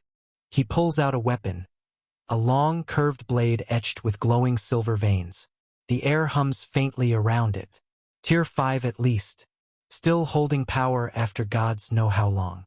Kyra moves closer to the far end of the chamber, where a stand of weapons lies arranged like trophies. Her gaze sharpens as she points. Those three. Everyone turns to see them. 3 weapons, resting atop a black pedestal. Each one radiates with power so dense it distorts the air. A halberd with a serrated blade that hums with thunder. A long sword as white as bone, its edge razor-thin. And a heavy gauntlet that pulses with a dull red glow, veins of magmalite crawling under its surface. Varen stares, whispering under his breath. Tier 6. All three of them. Bragg's grin widens until it almost splits his face. 3 Tier 6 weapons. We're rich. We're done. We could retire for life. Maeve laughs nervously. If we live long enough to carry all this out. Bragg wipes his hands on his trousers, eyes alight. The reason this door's so bad is because whoever found it before couldn't open it. They probably smashed their way in. If a door's hard to open, you can bet there's something worth guarding inside. Kyra snorts, amusement and warning both in her tone. Wow, Bragg. Last time you used your brain it dented your skull. Miracles do happen. Bragg beams like he earned a compliment. Shut up and enjoy the miracle, Kyra. Since it's Alex who opened it, he gets to pick 2 weapons or items first. After that, we split everything evenly. He leans forward, suddenly brisk and businesslike. Fair and square. Alex's expectations, they will be greed. He isn't part of Bragg's crew, and Treasure has a way of bringing out sharp edges. Still, the offer is generous and immediate. He lets a small, almost embarrassed smile slide across his face. He lets the others see the reaction he wants them to. 2 picks, Maeve says, already rubbing his hands together. I like the sound of that. For a moment the chamber is all gleam and breathing stone. Alex lets himself act excited. He reaches for the long sword first, thin, white as bone, its edge humming faintly. The metal feels cool and heavy. He tests the weight of the blade, letting the faint resonance of the weapon hum against his skin. The air around it vibrates like a living thing. Pure Tier 6 craftsmanship, ancient and refined. Kyra whistles softly. Good choice. That thing looks like it could cut through steel like butter. Bragg nods approvingly, arms crossed. Can't argue with that one. What about your second pick? Alex's gaze sweeps across the pedestal. His eyes linger briefly on the halberd, but then slide toward the gauntlet, the one pulsing with dull red veins of magmalite. He reaches out, his expression a mix of calm and calculated curiosity. When his fingers brush its surface, a faint warmth spreads through his hand, like the weapon itself recognizes him. He lifts it, testing the balance. The air ripples faintly, and the glow under the gauntlet's surface flares once before dimming again. This one, Alex says simply, turning it over. Bragg grins wide. Ha! You've got taste, I'll give you that. All right, everyone else, we start sorting. No fighting over scraps. Plenty to go around. Kyra smirks. Since when are you the noble type, Bragg? Since we just struck gold. He replies, laughing. Even I can afford to be generous today. Varen kneels beside a pile of relics, eyes scanning every gleam and glimmer. Half of these are still in good condition. Formation-linked items, energy nodes, ancient alloys. Maeve is already elbow-deep in a pile of weapons, muttering under his breath as he lifts a strange spear that hums faintly with wind energy. Tier 5? Not bad. Not bad at all. Kyra bends to pick up a crystalline dagger, sharp enough to reflect her grin. This one's mine. Bragg waves her off. Fine, fine, take it. Just make sure it doesn't stab me in my sleep. Kyra smirks. No promises. While the others argue lightly over their picks, Alex quietly examines his 2 chosen weapons. Inside, he's calm, utterly unshaken. Tier 6 weapons hold no real value to him anymore. He have thousands of them in his inventory. But acting thrilled keeps their trust. It doesn't take long for them to strip the chamber clean. Between Varen's precision and Bragg's enthusiasm, they move fast, stacking, sorting, and storing everything into their enchanted pouches. The sound of clinking metal and the faint hum of absorbed mana fills the vast space. Kyra wipes a line of dust off her cheek, exhaling. That's the last of it. Bragg pats his pouch proudly, the grin never leaving his face. Ha! Never thought I'd see the day I'd fill this thing to the brim. Maeve whistles, shaking his head. Tier 5 weapons, rare alloys, mana crystals. We're going home as legends. Varen, who's been cataloging quietly, finally speaks. We've taken everything of value. All that's left are the gold coins and mana stones, at least 40,000 high-grade mana stones. It's absurd. Bragg lets out a long, satisfied breath. Then that settles it. We split everything evenly. No complaints, no second thoughts. Everyone nods, still riding the high of discovery. The once dark chamber feels warmer now, the air thick with quiet triumph. Bragg claps his hands together, the sound echoing off the chamber walls. All right, now for the last haul, the gold and the mana stones. He turns to face the others, grin wide. We'll split both evenly, same as before. Fair's fair. But before anyone moves, Alex speaks. No, he says calmly, his tone even but firm. I'll take the gold coins. You all can split the mana stones. The room goes quiet for a moment. The torchlight flickers across their faces. Surprise, confusion, and then dawning excitement. Kyra blinks. You're serious? You want the gold over mana stones? She tilts her head, genuinely puzzled. That's a first. Bragg scratches his beard, uncertain. You sure about that, friend? Mana stones are worth 10 times more than gold coins, especially high-grade ones. Alex nods once. I'm sure. I have no use for mana stones right now. Varen adjusts his glasses, studying Alex's expression for a moment. When he sees no hint of jest or hidden motive, he chuckles softly. Well, I won't argue with that. Easier for us.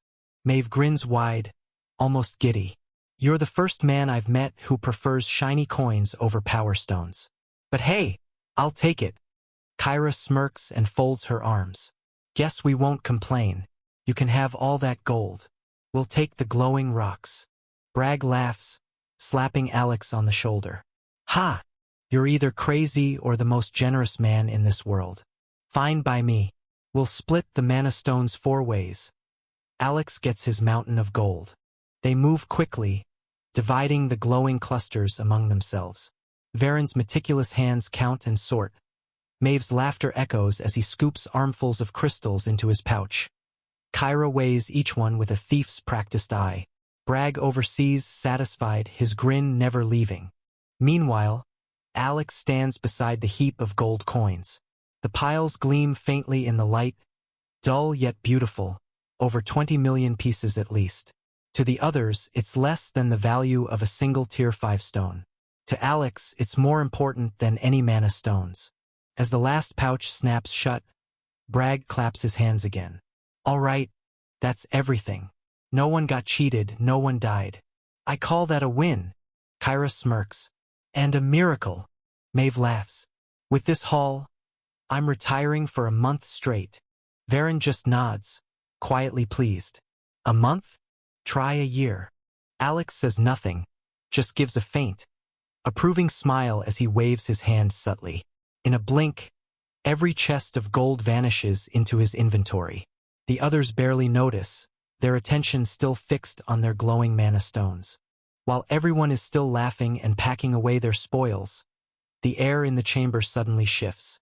The warmth of triumph drains away, replaced by a slow, creeping chill. A faint hum echoes from the center of the room, low, resonant, and growing deeper by the second. Dust begins to swirl, drawn into a twisting column of gray light that forms above the cracked stone floor. Bragg stops mid-laugh. What the hell is that? Kyra immediately grips her dagger, eyes narrowing. Don't tell me the place is collapsing. No, Varen says sharply, stepping forward, gaze fixed on the forming shape. Don't move. Don't do anything. That's not a creature, it's a will. A remnant left behind by the owner of this place. The others tense, but hold their ground as the silhouette solidifies. From the swirl of dust and light emerges the translucent image of an old monster, part humanoid, part beast. Its body is hunched with age, its long horns cracked, and its gnarled hand clutches a crooked staff made of dark stone. Even as a phantom, its presence radiates a suffocating power. Bragg's grin fades, replaced by unease. He shifts his stance, hand twitching near his weapon. Damn. You call that just a will? I feel like my spine's about to snap from the pressure. Kyra grits her teeth, sweat beading on her brow. Gods. This thing's thousands of years old, and it still feels alive. The old monster's eyes, two dim embers of blue fire, sweep slowly across the chamber, as though looking through time itself. Its voice rumbles like stone grinding against stone. Someone, finally open this place. The echo of its words vibrates through their bones. It tilts its head slightly, gaze falling on Alex, though it doesn't seem to see him directly. I do not know if you are alone, or if you came as a group, but it matters little. Its tone grows clearer, carrying an odd mixture of pride and melancholy. To reach this place means you possess skill, patience, strength. Those who have entered before you failed to open this path. You have not. Bragg swallows, muttering under his breath. Thanks, but can we skip the ghost speech part? Kyra elbows him hard. Shut up, Bragg. The old monster raises his staff slightly, and the faint pulse of energy ripples through the chamber, making the room trembles. The treasures you have taken are but half of what I possessed. Maeve blinks, clutching his newly filled pouch tighter. Half? You're telling me this is just the warm-up? The old monster continues. The rest lies sealed, beyond 3 trials. Complete them, and you will earn my full inheritance, and what remains of my true treasure. The old form flickering slightly as its energy wanes. The trials will be wisdom, resolve, and strength. Fail any one of them, and you shall remain here forever, as dust among the forgotten. The old figure lowers its staff, the glow around it dimming. Prepare yourselves. The path ahead will open when your hearts are steady. The unworthy will not survive. The phantom's light begins to unravel, scattering like ash in the wind. After he disappears, everyone feels the world twist and warp around them. Light bending, air collapsing inward like a vacuum swallowing sound. For a heartbeat, there's nothing but white, weightless, and still. Then, Alex feels gravity slam back into him. He lands lightly on his feet, boots sinking an inch into scorching sand. A wave of dry heat slams into him, and the air itself ripples beneath a relentless sun. Even with his resistance, the temperature presses against his skin like a furnace. He shields his eyes and takes in the sight. The horizon stretches endlessly in every direction, a barren desert of gold and ash. No mountains, no ruins, no sound. Just wind and heat. The only sign of life is the faint shimmer of air distortion far, far away, like a mirage that refuses to stay still. Alex exhales slowly, his voice calm despite the desolation. So, we got teleported separately. He scans the area again, sensing for mana signatures. Nothing, no trace of Kyra, Bragg, Maeve, or Varen. No ambient energy, no beasts nearby. Just silence, brushing a line of sweat from his brow. He murmurs, not exactly creative. Suddenly, a faint transparent screen flickers into view before him. Trial 1. Wisdom. Objective. Seek the oasis of reflection. Only there shall truth be revealed. Alex blinks at the glowing text before him, momentarily still. The faint hum of the screen vibrates in the air, a soft resonance that feels oddly familiar. Oh, he mutters, a hint of surprise slipping through his calm tone. The system's active. He stares at it for a few seconds, eyes narrowing slightly. The floating interface flickers faintly under the harsh sunlight, translucent and steady. Since coming to this new world, the system had been mostly dormant, silent, passive, like a sleeping dragon that no longer bothered to stir. It had offered no guidance, no reactions. But now, it responds. A small, thoughtful smile crosses his face. So this trial might actually be worth something after all.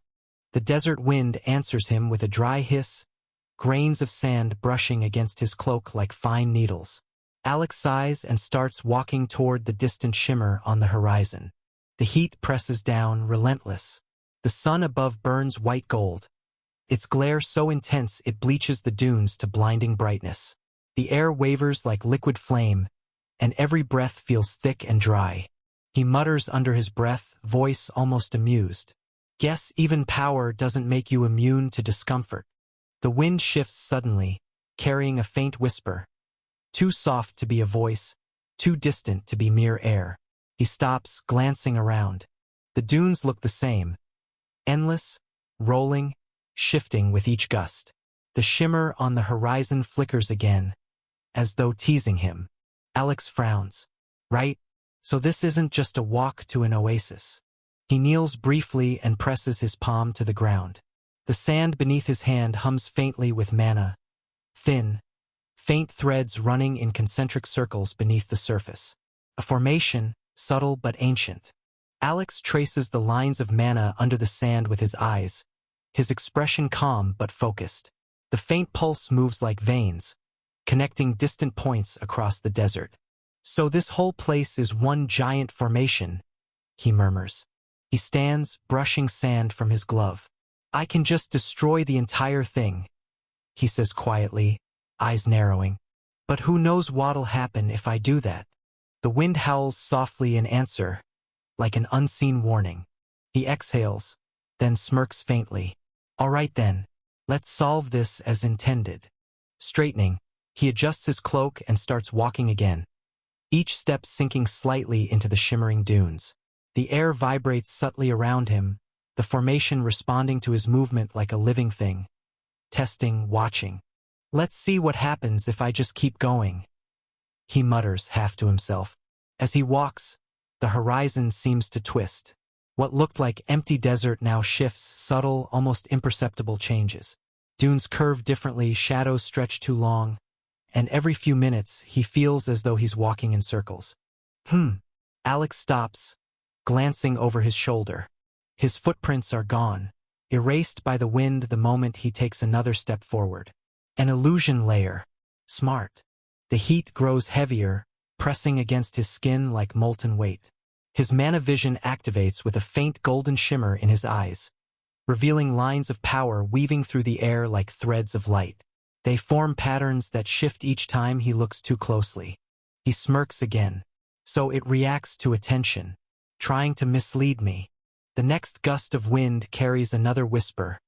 Faint, almost tender. Turn back. Alex pauses, listening. The voice is neither male nor female, more like the desert itself speaking through the air. He chuckles softly. If I turned back every time someone told me to, I wouldn't have made it this far. As he continues, the mirage ahead ripples violently, shifting into shapes. Mountains, ruins, even the faint illusion of people walking ahead of him. Kyra's figure appears for a heartbeat, turning to glance at him before fading like smoke. His smile fades slightly, so it's trying to test focus. He keeps walking, ignoring the visions, his steps steady, his aura calm. The formation pulses beneath his feet, its rhythm quickening. Then click. A faint tone resonates through the desert, and the air in front of him shatters like glass, revealing a faint pathway of solid light leading deeper into the dunes. Alex tilts his head slightly, intrigued. There we go. Progress. He steps onto the glowing path, the formations hum deepening beneath him. Each step forward feels heavier, the air thickening with ancient intent. The horizon ahead no longer wavers. It bends upward, revealing a faint glimmer of blue far in the distance. The oasis of reflection, he murmurs, eyes narrowing in thought. Let's see what kind of wisdom you think I'm missing. Alex follows the glowing path, the desert heat warping around him like molten glass. The air hums with quiet tension, each step echoing faintly through the sand as if the land itself listens. The blue glimmer ahead slowly grows larger, the dunes flattening into smoother ground. The oppressive heat begins to fade, replaced by a cool, steady breeze that smells faintly of water and stone. Finally, the endless desert parts to reveal it. A vast oasis ringed by pale stone pillars, their surfaces carved with ancient runes that shimmer faintly in the sunlight. At the center lies a still, mirror-like pool of clear water, untouched by wind. The reflection is so perfect that the sky above and the sand around seem to blend into it seamlessly. But what catches Alex's attention is the structure standing in the middle of that pool.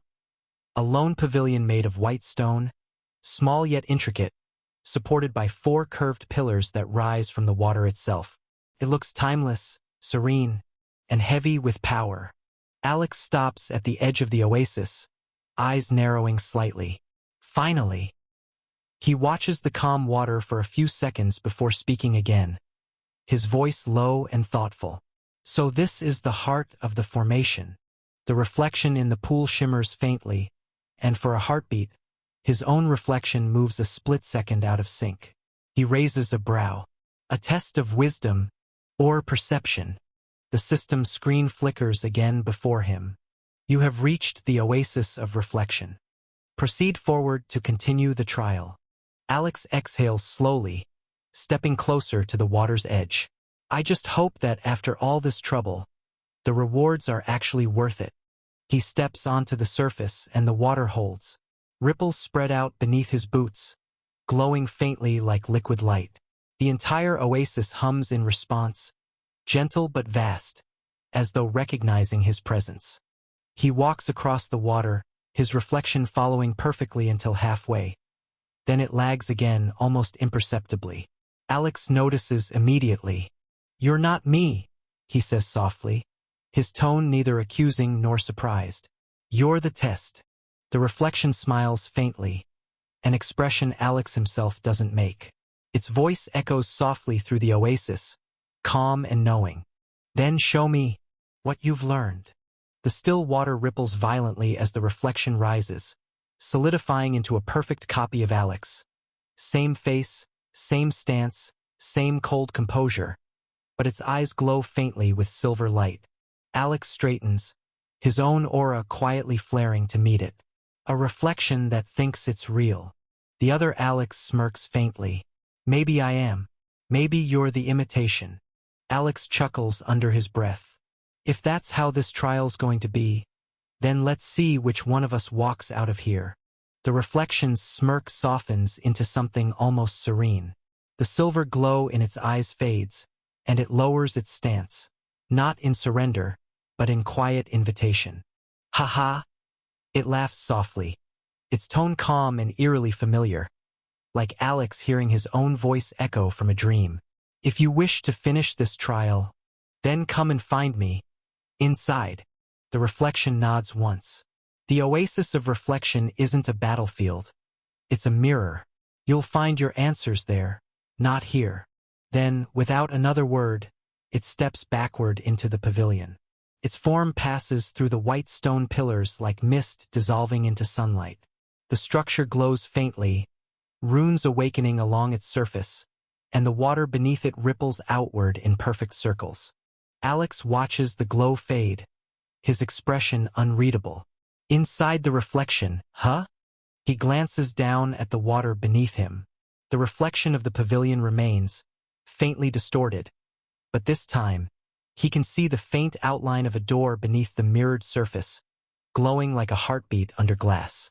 Alex steps forward once, then again, until he stands directly over it. The air hums faintly around him, charged with restrained power. His voice is low, almost amused as he murmurs, "Then entertain me." Then he steps down into his own reflection. The world shatters like rippling glass, and Alex disappears beneath the surface. The world reforms in a slow, deliberate motion, like paint swirling on water. When Alex opens his eyes, he's standing inside the pavilion. The air feels wrong, too smooth, too quiet. The walls, the pillars, even the faint scent of stone. All of it feels manufactured, as if reality itself were pretending to exist. The colors are muted, yet unnaturally crisp. The space glows with light but casts no shadows. He looks around slowly, his expression unreadable. So this is inside. A ripple distorts the air ahead, and from it, his reflection steps forward, calm, composed, smiling faintly.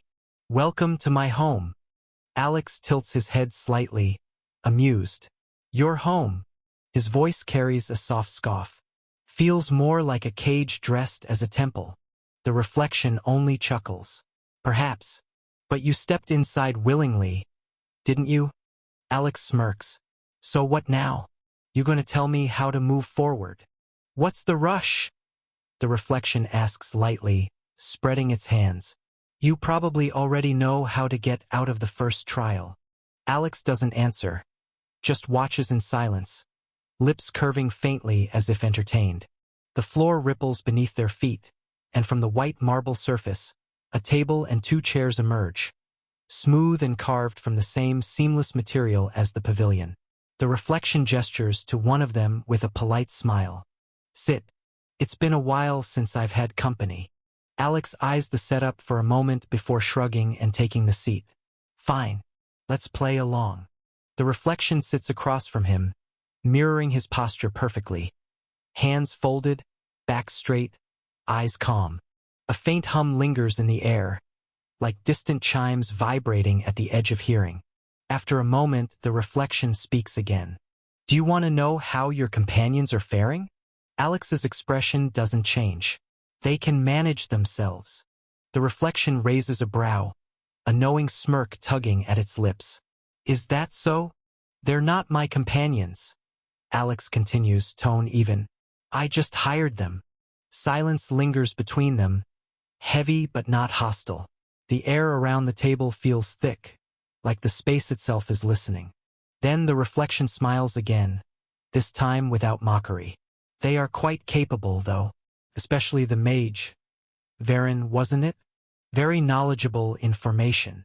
The reflection resting its chin on its knuckles as it studies Alex. You know, it says, tone almost thoughtful. You're the first person I can't see through at all. Alex lifts a brow. Can't see through? Yes, the reflection replies. Usually, when someone steps inside here, I can read them. Memories, fears, the little cracks they hide even from themselves. But you, his gaze narrows faintly, glimmering silver. You're like a wall of mist. I can't even glimpse what's beneath. Alex smirks, leaning slightly back in his chair. Maybe you're just not as good as you think. The reflection laughs quietly, shaking its head. Oh, I am good. I could even see something in my master. Someone far stronger than you. That makes Alex pause. He tilts his head slightly, eyes sharpening. Your master? Is it the one we saw earlier? Yes. The reflection answers with calm certainty. The being that shaped this place. The one whose will still lingers in the formation. Alex hums thoughtfully. And how strong is your master, then? The reflection's tone softens, almost reverent. He is a demigod. Alex blinks once, then frowns faintly. What? The reflection looks genuinely surprised. A demigod, a being who has surpassed the mortal boundary of Tier 7 and stands upon Tier 8. Don't tell me. It leans forward slightly, eyes narrowing with faint disbelief. The 3 main continents have fallen so far that they no longer know what a demigod is? Alex just looks at him for a moment, then chuckles under his breath. No, I just wouldn't know. He pauses, his smile returning, sharp and calm. Since I'm not from any of the 3 main continents. The reflection's eyes widen slightly, the silver glow within them flickering like a disrupted flame. Not from any of them. Alex meets his gaze evenly. That's what I said. For the first time, the reflection looks genuinely intrigued. Interesting. How could a lesser continent produce someone like you? Alex just shrugs, his tone light. Guess you'll have to figure that out yourself. The reflection lets out a quiet laugh, shaking its head. Heh, I suppose so. It leans back slightly, watching him for a moment longer, as if memorizing every detail. Then, with a soft exhale, it says, I guess it's time for you to move forward. Alex stands, his expression calm. It's been nice meeting you, Alex. The reflection continues, its tone warmer now, almost human. Talking to you feels like talking to my master again. Alex smiles faintly at that. Then I'll take that as a compliment. It is, the reflection says, smiling back. Alex turns toward the exit, the rippling edge of light that marks the end of the pavilion. But just before he steps through, the reflection calls out, voice echoing softly across the still air. By the way, it says, the second trial, my master built that one himself. I can't interfere with it, not even a little.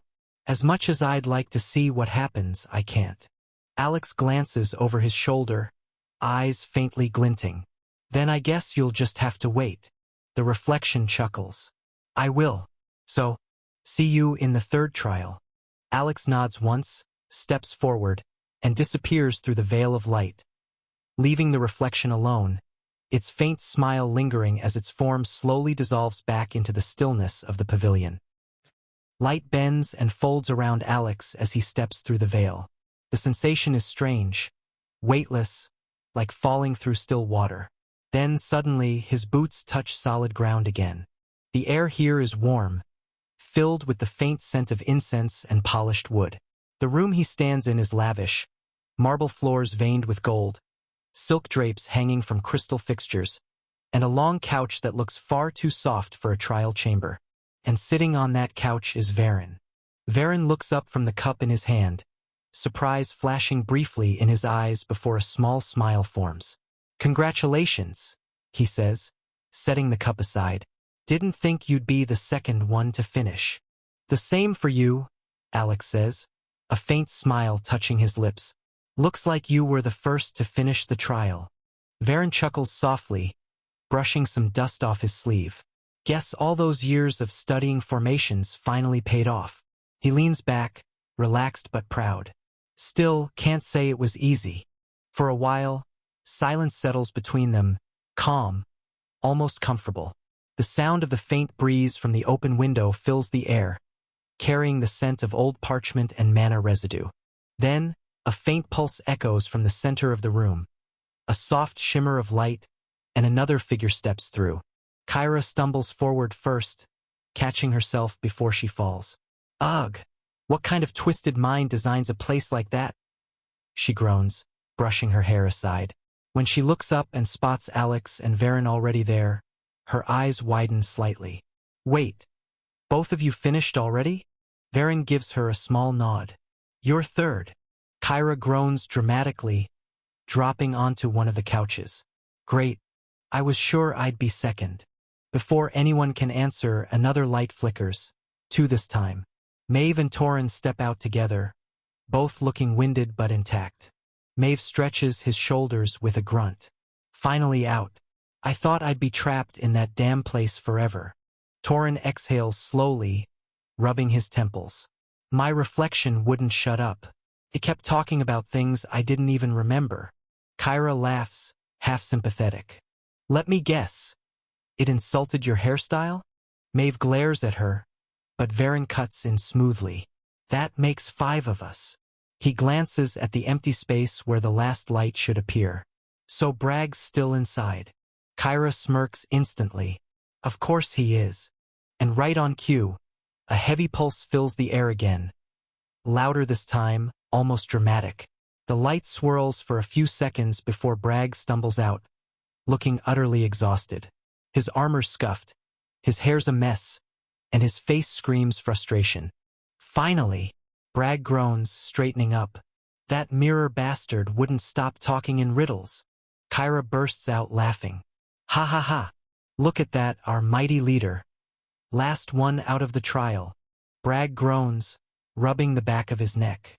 Well, my brain's not built for riddles. He glances around the room, then sighs. So what's our next trial? Don't tell me it's another one of those mind games. I swear, if it's something to do with the brain again, I will die. Kyra smirks from her spot on the couch. What brain? Bragg shoots her a glare. Haha, you're hilarious. Varen chuckles softly, setting his cup down. It's probably something different this time. The first trial was reflection, testing insight or awareness. If the old monster's words are true, then the next one should deal with either resolve or strength. Resolve or strength, huh? Maeve mutters, rolling his shoulders. Guess that means it's finally my kind of test. Torin grins faintly. As long as it's not about talking to myself again, I'll take it.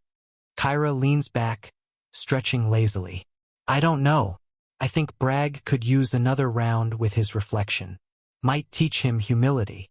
Keep talking, Bragg warns, though there's a faint grin tugging at his lips. When we get to a strength trial, I'm making sure you're the one standing in front. Alex, who's been silent through their banter, finally speaks. His tone is calm, almost detached. Whatever it is, we'll find out soon enough. Before anyone can reply, the air around them shifts again. A deep hum fills the chamber, steady, resonant, and unmistakably powerful. The golden veins in the marble floor begin to glow, forming intricate runes that spiral outward beneath their feet. Kyra's smile fades. Oh, come on. Already? Varen's eyes narrow as he senses the change. It's starting. Light rises from the runes, enveloping each of them in a soft, blinding aura. The temperature drops sharply, like standing on the edge of a storm. Bragg curses under his breath. Here we go again. And before he can finish, the light flashes, swallowing them whole. The second trial has begun. Alex blinks. The world around him reforms. Not with marble, runes, or the familiar hum of magic, but with the faint scent of soap, warm bread, and wooden polish. He's standing in a small hallway. The walls are pale blue, chipped in some places. Old wooden doors line the corridor, each with a brass number plate. From somewhere nearby, children's laughter echoes faintly. High, light, and achingly familiar. Alex frowns. His boots, no shoes, feel wrong. He looks down and sees sneakers, faded and worn, the kind he hasn't seen in decades. What they? He murmurs under his breath, his voice sounding younger, thinner. He turns, and sunlight streams through a dusty window at the end of the hall. The world outside is gray and familiar. Cars, a playground, and the faint buzz of a city he hasn't seen in what feels like lifetimes. Earth. Alex's breath catches. Why am I back here? He takes a hesitant step forward. The floorboards creak softly beneath him, and the sound sends a strange pang through his chest. A sound he knows too well. Then a gentle voice calls from down the hall. Alex, it's time to eat deer. He freezes. That voice. It's soft, patient, with that faint tremor of someone used to caring for too many children at once. He remembers it. Sister Marianne. A door opens and there she is, a woman in her late 40s, wearing a simple gray habit and a warm, tired smile. Her eyes light up when she sees him. There you are, she says kindly, wiping her hands on her apron. Come now, before the soup gets cold. Alex doesn't move. His mind races, fragments of memory clawing to the surface. The wooden hallway, the scent of vegetable stew, the sound of children running, laughing, his old world before everything. Before the system, before magic, before war, before he became the king of the monsters. Sister, Marianne? He asks softly, his tone uncertain. The nun blinks, confused. Of course, dear. Who else would it be? She laughs lightly, the sound warm and real. You've been spacing out a lot lately. Are you feeling all right? He looks around again, every detail so vivid it almost hurts. The peeling paint, the small frame drawings on the wall, the faint hum of the refrigerator from the kitchen. This isn't an illusion. Feels real. Alex's fingers tremble as he touches the wall. This rough, solid, cold. He whispers, I'm home. Sister Marian frowns slightly at his odd tone, then softens. You've always been home here, Alex. She tilts her head, smiling kindly. Now come on. The others are waiting. Her words strike something deep inside him, a memory buried so long he had forgotten it existed. He follows her, almost mechanically, down the narrow hall and into the dining room. The long wooden table is surrounded by children. 10, maybe 12 of them, all laughing, arguing, reaching for bread. A few glance up when he enters. Hey, Alex. You finally woke up, one of them says, grinning. Yeah, we thought Sister Marianne was going to eat your soup, another teases. Their voices blur together, warm, chaotic, alive.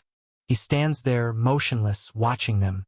A younger version of himself sits among them in memory. Thin, quiet, eyes always drifting toward the window as if looking for a world beyond this one. And it hits him all at once. The nights he stared up at the ceiling, wishing he was somewhere else. The silent prayers he made asking for purpose, for a way to matter. The pain of being forgotten. Although he doesn't really know why he chose to forget these memories. Something deep inside him whispers that he did it for a reason. Maybe it was easier that way, cutting ties with a life that offered nothing but loneliness and waiting. But now, standing here among the laughter and warmth, Alex realizes he can't remember much about what actually happened when he was still in the orphanage. The faces blur, the voices echo faintly, as if viewed through fog. He eats quietly, spooning the warm soup without tasting it. Sister Marian hums softly while refilling bowls. The children chatter about nonsense, schoolwork, games, imaginary adventures. It's all so mundane, so painfully human, yet so peaceful. When everyone finishes eating, the chairs scrape against the wooden floor as the kids rush to clean up. Alex stays seated for a moment longer, lost in the strangeness of it all. This world he once called home, the one he abandoned without a second thought. Then suddenly, "Big brother!" A small voice rings out, bright and full of joy. Alex turns his head just in time to see a young girl running toward him, no more than 6 years old. Her hair tied into uneven pigtails, her steps clumsy but eager. Her arms are wide open, her smile so innocent it disarms him completely. "Big brother, let's play already." "You're done eating," she shouts, her small feet pattering against the floor as she throws herself into his arms. Alex catches her automatically, more out of reflex than thought. He blinks, momentarily frozen. Her warmth feels real, the tiny heartbeat against his chest, the smell of soap and the faint sweetness of jam. He looks down at her, uncertain. "Do I know you?" The little girl pouts, puffing out her cheeks. "Of course you do. You promised you'd play tag after lunch." Her words hit him like a distant echo, stirring something long buried. A promise, vague, faint, made years ago, maybe to this very girl. He can't remember her name, but her laughter feels familiar, like a melody he once loved and forgot. Sister Marian glances over from the sink, smiling softly. "You did promise her, Alex. Don't go breaking it again." Alex hesitates. The logical part of him wants to resist, to remember this is just another trial, an illusion, a test meant to draw something out of him. But as the girl tugs at his hand with that beaming grin, the weight of the moment feels too real to ignore. He exhales slowly and stands. "All right." The girl cheers, pulling him toward the door. "Come on, come on." As he follows her out into the courtyard, the sun bright, the laughter of children echoing through the air. Alex thought that this might be just a part of the second trial. Everything feels too real. The wind brushing past his face, the rough texture of the orphanage courtyard beneath his shoes, the distant honk of a car somewhere beyond the gates. If this is a trial, then it's not meant to test his strength. It's testing something else. His childhood on Earth is vague at best. He remembers fragments. Cold nights, faint streetlights through the window, Sister Marianne's lullabies, but not much more. It's as if someone had carefully taken a blade and scraped those years out of his mind. He doesn't know why he can't remember them, or why they were so easy to forget. So for now, he decides to play along. The little girl, her laughter bright and unguarded, runs ahead into the open yard. The other children follow, shouting, chasing each other between the benches and the old swings. "Big brother, you're it!" the girl shouts, tapping him on the arm before dashing away. Alex blinks. "What? You're it?" she repeats, giggling. He sighs, a faint smile tugging at his lips. "Fine." He starts after her, not running at full speed, just enough to keep up. The kids scream and scatter, their laughter echoing through the air. For a moment, the tension in his chest loosens. He almost forgets about the trial. Every now and then, he glances around, trying to sense mana or any sign of manipulation. Nothing. No distortion. No system prompts. Just laughter, sunlight, and the faint hum of cicadas in the distance. He slows near the old oak tree that stands at the edge of the yard. The bark feels coarse under his fingers, rough and real. If this is an illusion, it's a perfect one. As the hours pass, the children tire out one by one. Some sit on the grass, others collapse under the tree's shade. The little girl, sweating and smiling, leans against his arm, breathing hard. "You're really bad at tag," she says between giggles. Alex chuckles softly. "Maybe I'm just letting you win." "Nah." She crosses her arms stubbornly. "You're just slow." He raises a brow, feigning offense. "Slow? I'll remember that next time." She grins proudly. "You always say that, but I always win." Her words echo faintly in his mind. "You always say that." Did he really? He can't recall. Before he can think more, Sister Marianne's voice calls from the doorway. "All right, everyone. Inside now. The sun's going down." The children groan in unison. "Ah! No complaining," she adds firmly, hands on her hips. "You can play again tomorrow." "Tomorrow?" the girl repeats softly, still holding Alex's hand. Her small fingers curl around his. Alex looks toward the horizon, orange and crimson bleeding together, the sun dipping behind the buildings. For a fleeting moment, he forgets about everything else. He glances down at her and smiles faintly. "Let's go." "Okay," she says, her voice light. That night, the orphanage is quiet. The laughter from earlier fades into soft murmurs, the kind that drift through old hallways and creaky doors. The faint scent of soap still lingers in the air. Most of the children are asleep, bundled in mismatched blankets. Alex lies on one of the narrow beds near the window, staring at the cracked ceiling. He doesn't see anything unusual. No runes, no distortions, no signs of the system. Just the faint hum of the old ceiling fan and the gentle rhythm of breathing from the other children. He exhales slowly. So this is what peace used to feel like. For a moment, he almost forgets why he's here. The bed's a little too small. The blanket smells faintly of detergent and dust. And yet, it's comfortable. Warm even. He closes his eyes, letting the feeling wash over him. For the first time in a long while, Alex sleeps without thinking anything. The night is calm, until the scream. "Fire! Fire!" Alex's eyes snap open. The sound isn't distant. It's right outside the dormitory. Another shout follows, then the unmistakable crack of breaking glass. He sits up instantly. The smell hits him next. Thick, acrid, and choking. Smoke. The door slams open, and one of the older boys stumbles in, his face lit by the orange glow behind him. "The kitchen's burning, Sister Marianne. She's trying to get everyone out." For a heartbeat, Alex doesn't move. His mind races. Fire?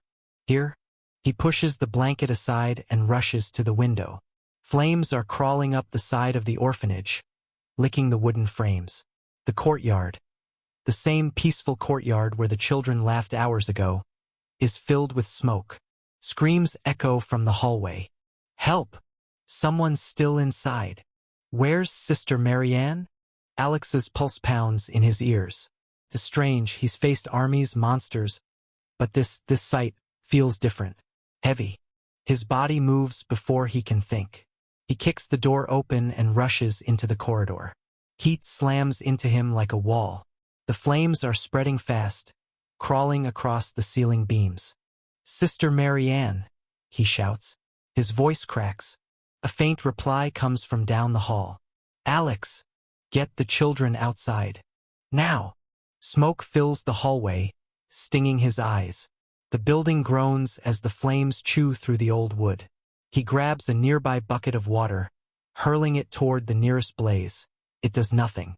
Then, a small, terrified cry pierces the chaos. "Big brother!" Alex freezes. That voice, light, trembling, and far too familiar, cuts through everything. He turns toward the sound, heart pounding, and sees it, down the hall, through the swirling smoke and blazing orange light. A small figure trapped behind a fallen beam. The flames are closing in, licking at the curtains, devouring the walls. "Big brother!" she cries again, her tiny hands pounding against the glass of the door. The room beyond her is already half consumed by fire. Alex's breath catches in his throat. For a moment, everything else fades. The roar of fire, the collapsing wood, the screams outside. All he hears is that one voice. He stumbles forward, his pulse hammering. The closer he gets, the clearer he sees her. Her face smudged with soot, eyes red from smoke and tears. The same little girl who laughed with him beneath the oak tree. No, not just that. He remembers now. The smell of smoke, the heat, the fear. This night he's lived it before. That's when it hits him, like a blade driven through his chest. Her name is Lyra, his sister, his only family. And this is the night he failed her. Alex clenches his teeth, forcing himself forward through the flames. The wood beneath his feet cracks, the walls groan. His mind flashes with the memory of a younger him, weak, coughing, crying for help as he stood outside the burning room, too afraid to go in. He remembers Lyra's voice calling him the same way. "Big brother," and he never answered. Not this time. He bursts through the smoke, slamming his shoulder against the half-burnt door. The wood splinters, and the room opens into chaos. Fire crawling across the walls, furniture collapsing in sparks. Lyra stumbles back, eyes wide. "Big brother, I'm here," Alex shouts. His voice comes out rough, but steady. "I'm here now, Lyra." He dashes forward, grabbing the fallen beam that pins her in. His hands burn on contact, skin searing, but he doesn't stop. Mana flares around his body, faint and unstable. His power reacting even here, in this illusion. With a grunt, he shoves the beam aside. Lyra cries out, and he scoops her up immediately, cradling her against his chest. Her heartbeat is frantic. "It's okay," he murmurs, though his lungs are screaming from the smoke. "You're safe now. I've got you. Big brother. It hurts." She whimpers, clutching his shirt. "I know." He presses her closer. "Close your eyes. All right? I'm gonna save you this time." He kicks the door down completely and sprints through the burning corridor. Flames lick his arms, debris falls from above, but he pushes through, each step pounding with raw willpower. Not again. Never again. He bursts through the front entrance, stumbling out into the night air. The cold wind hits him, and for a moment everything slows. The fire's roar dulls, the smoke fades, and the sky above turns impossibly clear. Lyra opens her eyes, blinking up at him. The tears on her cheeks shimmer faintly, like starlight. "Big brother," she whispers. "You save me." She smiles, the same bright, innocent smile from before. "I knew you would." And then, her form begins to fade, dissolving into motes of golden light that swirl gently around his arms. He reaches out, his hand trembling as it passes through her fading silhouette. "Lyra, don't be sad." Her voice says softly, echoing in his mind. "You kept your promise." The light fades completely, and the world stills. The fire is gone. The orphanage vanishes. All that remains is Alex, standing in a vast, quiet void. Then, a deep, resonant voice speaks. Not from around him, but from within. "Trial of resolve. Completed. You have faced the weight of your past, and chosen differently. Your heart no longer wavers." Alex exhales slowly, lowering his hand. The ache in his chest eases, replaced by a faint, steady warmth. For a long moment he says nothing.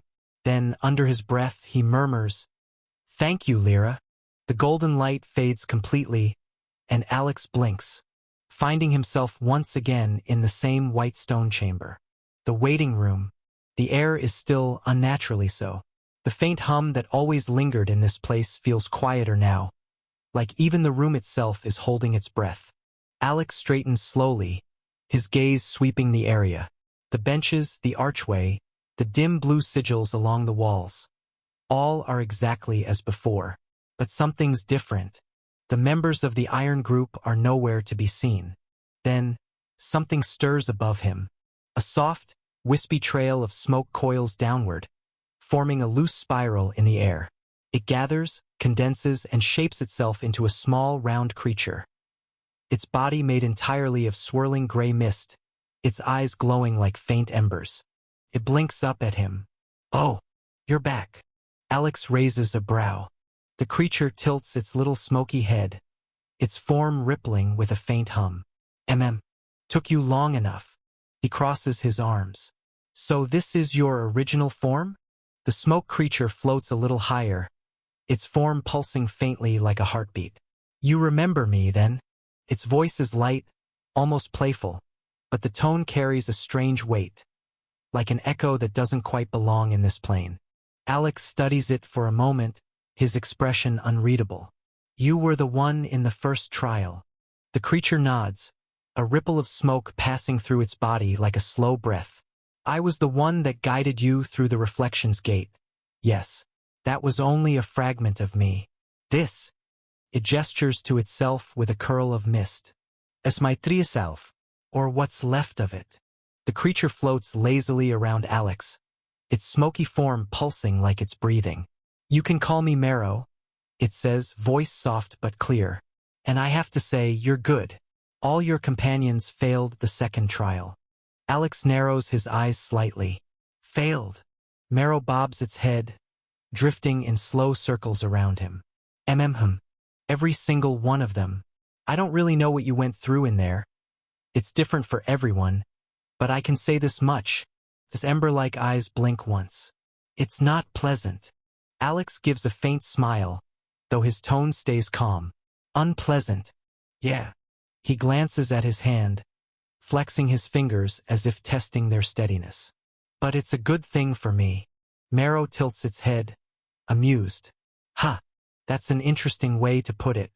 Most come out shaking or screaming. You come out looking like you just had a decent workout." Alex looks back at it. "So what happened to them?" "Them?" Marrow drifts a little closer, the mist of its form brushing faintly against Alex's shoulder like a breeze. "They're probably somewhere in the forest now. Everyone who fails the second trial gets teleported outside the cave. Random spots, of course." Alex nods once, thoughtful. "I see." A short silence passes before he asks, "The item your master used in the second trial, is there a way to get it?" Marrow's eyes flare slightly, the ember glow flickering brighter. "Oh? You want it?" "Of course," Alex replies evenly. "It's not something I've seen before." Marrow lets out a light, smoky laugh, spinning once midair. "You're definitely your own kind of strange." "So?" Alex presses, calm but direct. "Is there a way?" The creature's mist coils tighter, almost like it's smiling. "Maybe. Complete the last trial first. If you're capable, really capable, you might have a chance to get it." It pauses, eyes narrowing with a faint, teasing glint. "Assuming, of course, you survive." Before Alex can reply, Marrow starts to fade, its smoky form unraveling into thin wisps that drift upward like candle smoke. "Good luck to you," it says, its voice echoing faintly as it vanishes. The third trial begins now, the trial of strength. The floor trembles under Alex's feet. The white stone room around him fractures like glass, the pieces falling away into darkness. A wave of heat rolls over him as the ground reforms. Massive stone pillars rising from a crimson abyss, molten rivers running between them. The sound of chains echoes from the distance. Alex straightens. "Trial of strength, huh?" The ground steadies beneath his feet, solid, scorched stone. The air is thick with heat and dust, the faint metallic scent of blood already drifting through the air. Then light floods the world. Alex squints as the darkness shatters, revealing an arena, vast and circular. Its walls tower hundreds of meters high, made of dark stone laced with glowing crimson veins. Above, instead of a sky, There's a swirling storm of molten clouds. Lava rivers flow through cracks in the ground, their glow casting long, wavering shadows. Up high, in a raised platform where an announcer would normally stand, Marrow floats, his tiny smoky form illuminated by a red halo of runes. Contestant! Marrow's voice booms across the arena, magnified 100-fold by magic. Are you ready for the last trial? Alex looks up at him with completely flat, lifeless eyes. The silence stretches for a beat. Marrow coughs or tries to. Comes out as a puff of smoke. Okay. Tough crowd. He twirls a little in the air, pretending to hold a scroll. Let's see. Ah yes. The final trial's quite simple. You just need to survive all the waves of beasts, and... He spins dramatically. You'll earn my master's inheritance. Alex cracks his neck. That's it. Yep. Simple, right? Marrow chirps. Of course, simple doesn't mean easy. Before the last word fades, the ground trembles violently. A massive iron gate rises from the arena wall, molten chains rattling as it opens. From within, a low, guttural growl rolls out, deep enough to vibrate the stone beneath Alex's boots. A Tier 6 beast steps out, a hulking creature covered in dark, obsidian scales. Its arms are thick as tree trunks, each breath snorting jets of steam. Red eyes burn with hunger as it fixes its gaze on Alex. Marrow's voice rings again. And here we have it. Wave 1. A low-level Tier 6 lava-breaker beast. Let's see how our contestant handles. He stops mid-sentence. Alex doesn't even move at first. His expression is calm, almost bored. Then, in a blur, he disappears from where he stands. A thunderous boom splits the air. The lava-breaker beast doesn't even have time to roar. Alex reappears right in front of it, his right arm glowing faintly with compressed mana. He swings once. Slap. The sound echoes across the entire arena. The impact sends a visible shockwave through the air, scattering dust and molten fragments. The beast's massive head snaps sideways, its body following a moment later as it's flung several meters away, crashes into the stone wall, then slumps, dead. A brief silence follows. Marrow floats there, blinking. You wait. Did you just... He squints, his smoky form flickering. Did you just slap it to death? Alex brushes the dust from his shoulder. Yeah. Is that a problem? Marrow stares. Then he lets out a small laugh. Well, it's not. I'm just a little surprised. Marrow's eyes gleam with excitement. Let's see if you can keep that same attitude. Contestant. Wave 2. Begin. Let's get this over with. The next gate slams open with a deafening clang. Sparks shower the arena floor as molten chains snap loose. A middle-level Tier 6 beast strides out. Massive and armored in bony plates, its body wreathed in faint crimson flame. It lets out a thunderous bellow, shaking the air. The ground cracks beneath its steps, and the temperature spikes instantly. Marrow's voice booms from above, eager again. Wave 2. A flame-horn basilisk. Let's see if our contestant can. Boom. The words die on his tongue. Alex vanishes in a flicker of blue light. The air ripples, mana pressure detonating where he stood. The basilisk's head jerks sideways, then explodes in a shower of molten ichor as Alex's open palm connects with its skull. The sheer force caves in half its body, splattering the ground with glowing blood. The corpse slides several meters before it stops moving. Marrow's smoke form trembles midair, blinking once. You slapped that one too. Alex dusts his hands. I'm consistent. The little creature lets out a small nervous laugh. Ahaha. Consistency is important, yes. But even as it speaks, its ember eyes narrow. He can feel Alex's mana, stable, calm, low Tier 6 at best. And yet, his strikes carry the power of a monster far beyond that. Something isn't adding up. Before Marrow can dwell on it, the third gate screeches open. The ground shakes violently as a high-level Tier 6 beast steps out. This one a winged brute covered in iron feathers, its eyes glowing silver. It spreads its wings, 1,000 metallic blades cutting through the air. KRRRHH. It launches forward, the entire arena exploding in shockwaves. Alex doesn't move until the last moment. His gaze sharpens. He clenches his right fist. Mana condenses, dense, pure, sharp. He meets the charging beast head-on. Boom! His punch lands square on its chest. The creature's wings disintegrate mid-flight, metal feathers scattering like sparks.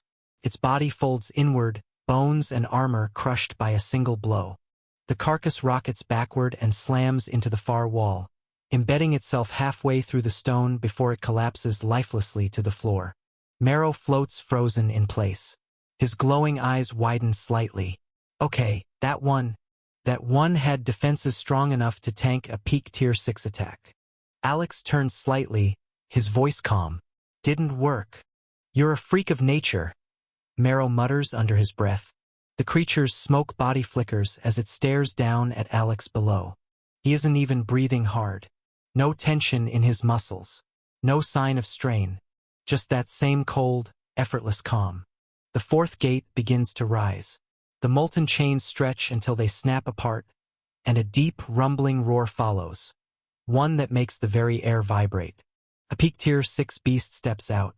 A towering mountain of muscle and scales, 12 meters tall, its claws sharp enough to shear through boulders.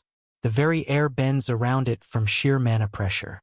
His crimson eyes lock onto Alex, dripping with bloodlust. Marrow straightens slightly. Now this one might actually. Boom! The beast blurs forward before Marrow finishes. It's fast, too fast for something that size. Alex doesn't flinch. He plants his feet, his aura igniting with a low hum. His fist rises again, mana compressing tighter this time, dense enough to distort the air around it. When the beast's claw comes down, Alex moves. One punch. The sound is like a thunderclap. The shockwave tears through the arena, shattering stone and scattering fire. The giant's chest caves inward completely. Bones, flesh, and heart crushed in an instant. The body doesn't even get to fall. It explodes outward in a wave of dust and blood. Alex lowers his arm, exhaling slowly. Marrow just stares. Not a word escapes him. The little smoke creature floats down slightly, its glowing eyes wide and unblinking. You're kidding me. He looks from the shattered remains to Alex, then back again. That was a peak tier 6. Peak. And you. He gestures vaguely with a smoky tendril. You killed it like you were swatting flies. Alex looks up at him, deadpan. You said it was the trial of strength. I'm showing strength. Marrow's smoky form ripples uncertainly. You have low tier 6 aura. I can feel that. And yet you're hitting like you're above tier 6. He exhales or tries to. It comes out as a puff of mist. Alright, fine. You passed wave 4. The arena hums again. The crimson runes pulse with new light, forming a ring of molten symbols around Alex. The air grows heavier, thicker, every breath laced with raw, predatory intent. Marrow's tone shifts, lighter, but with a faint undertone of warning. Okay. Next will be the final beast. He straightens, a faint red glow surrounding him. And this one isn't just muscle and mana. It's a tier 7. He glances at Alex, voice dropping. A fair warning. Tier 7s already have intelligence comparable to adult humans. The arena rumbles like a volcano about to erupt. Lava seeps from cracks in the ground, flowing toward a massive, sealed gate across from Alex. Its surface glows with crimson sigils that twist and burn. Clank. One chain falls. Clank. Another. The entire arena vibrates under the pressure of what's behind that gate. Marrow's ember eyes flick nervously. That seal hasn't been opened in centuries. My master sealed this one personally. The last chain snaps. The gates creak open, spilling blinding light and molten heat. A massive silhouette steps through. Each footstep shakes the stone. A low growl rumbles across the air like thunder. The creature that emerges is enormous. 10 meters tall, its body encased in crimson obsidian armor that pulses faintly with veins of gold. Two massive horns curl backward from its head, and molten smoke leaks from its jaws with every breath. Its eyes, deep, intelligent, and burning with restrained fury, lock onto Marrow first. Finally! The beast's voice is guttural but articulate, resonating like grinding stone. After so long, I am finally out again. Marrow straightens slightly. Yeah, but don't get too excited. Your opponent's right there. The beast turns its head slowly. Its gaze settles on Alex. The moment it senses his aura, its expression sours. Disappointment and irritation flicker across its molten features. Marrow! Its deep voice rumbles through the arena, low and disdainful. What is this? Marrow blinks. What's what? This. The beast gestures lazily toward Alex. It narrows its molten eyes, analyzing Alex more closely. He's weak, a low tier 6 at best. You wake me for this. Marrow raises both smoky hands. Hey, don't look at me. It's the rules. He's the final challenger. The beast huffs, molten steam blasting from its nostrils. Challenger? You mock me. His voice grows colder. Your master seal me for centuries and then toss me a worm to crush. I expected at least a tier 7 genius. Alex says nothing.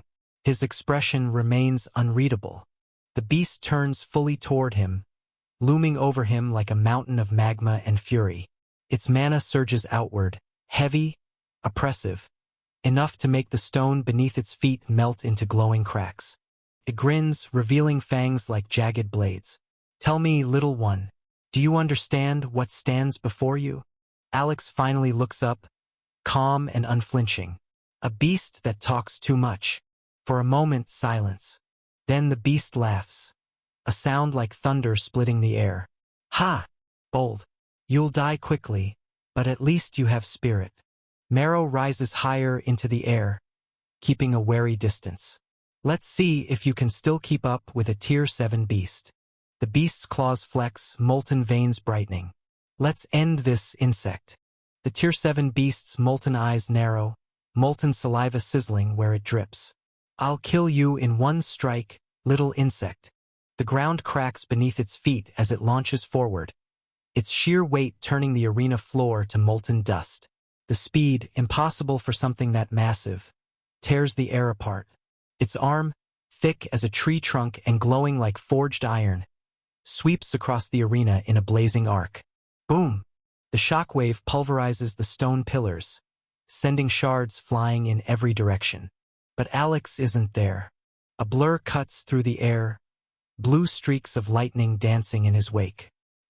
He reappears several meters away, perfectly balanced, a faint hum of mana rippling around his form. Marrow's ember eyes widen. That's speed.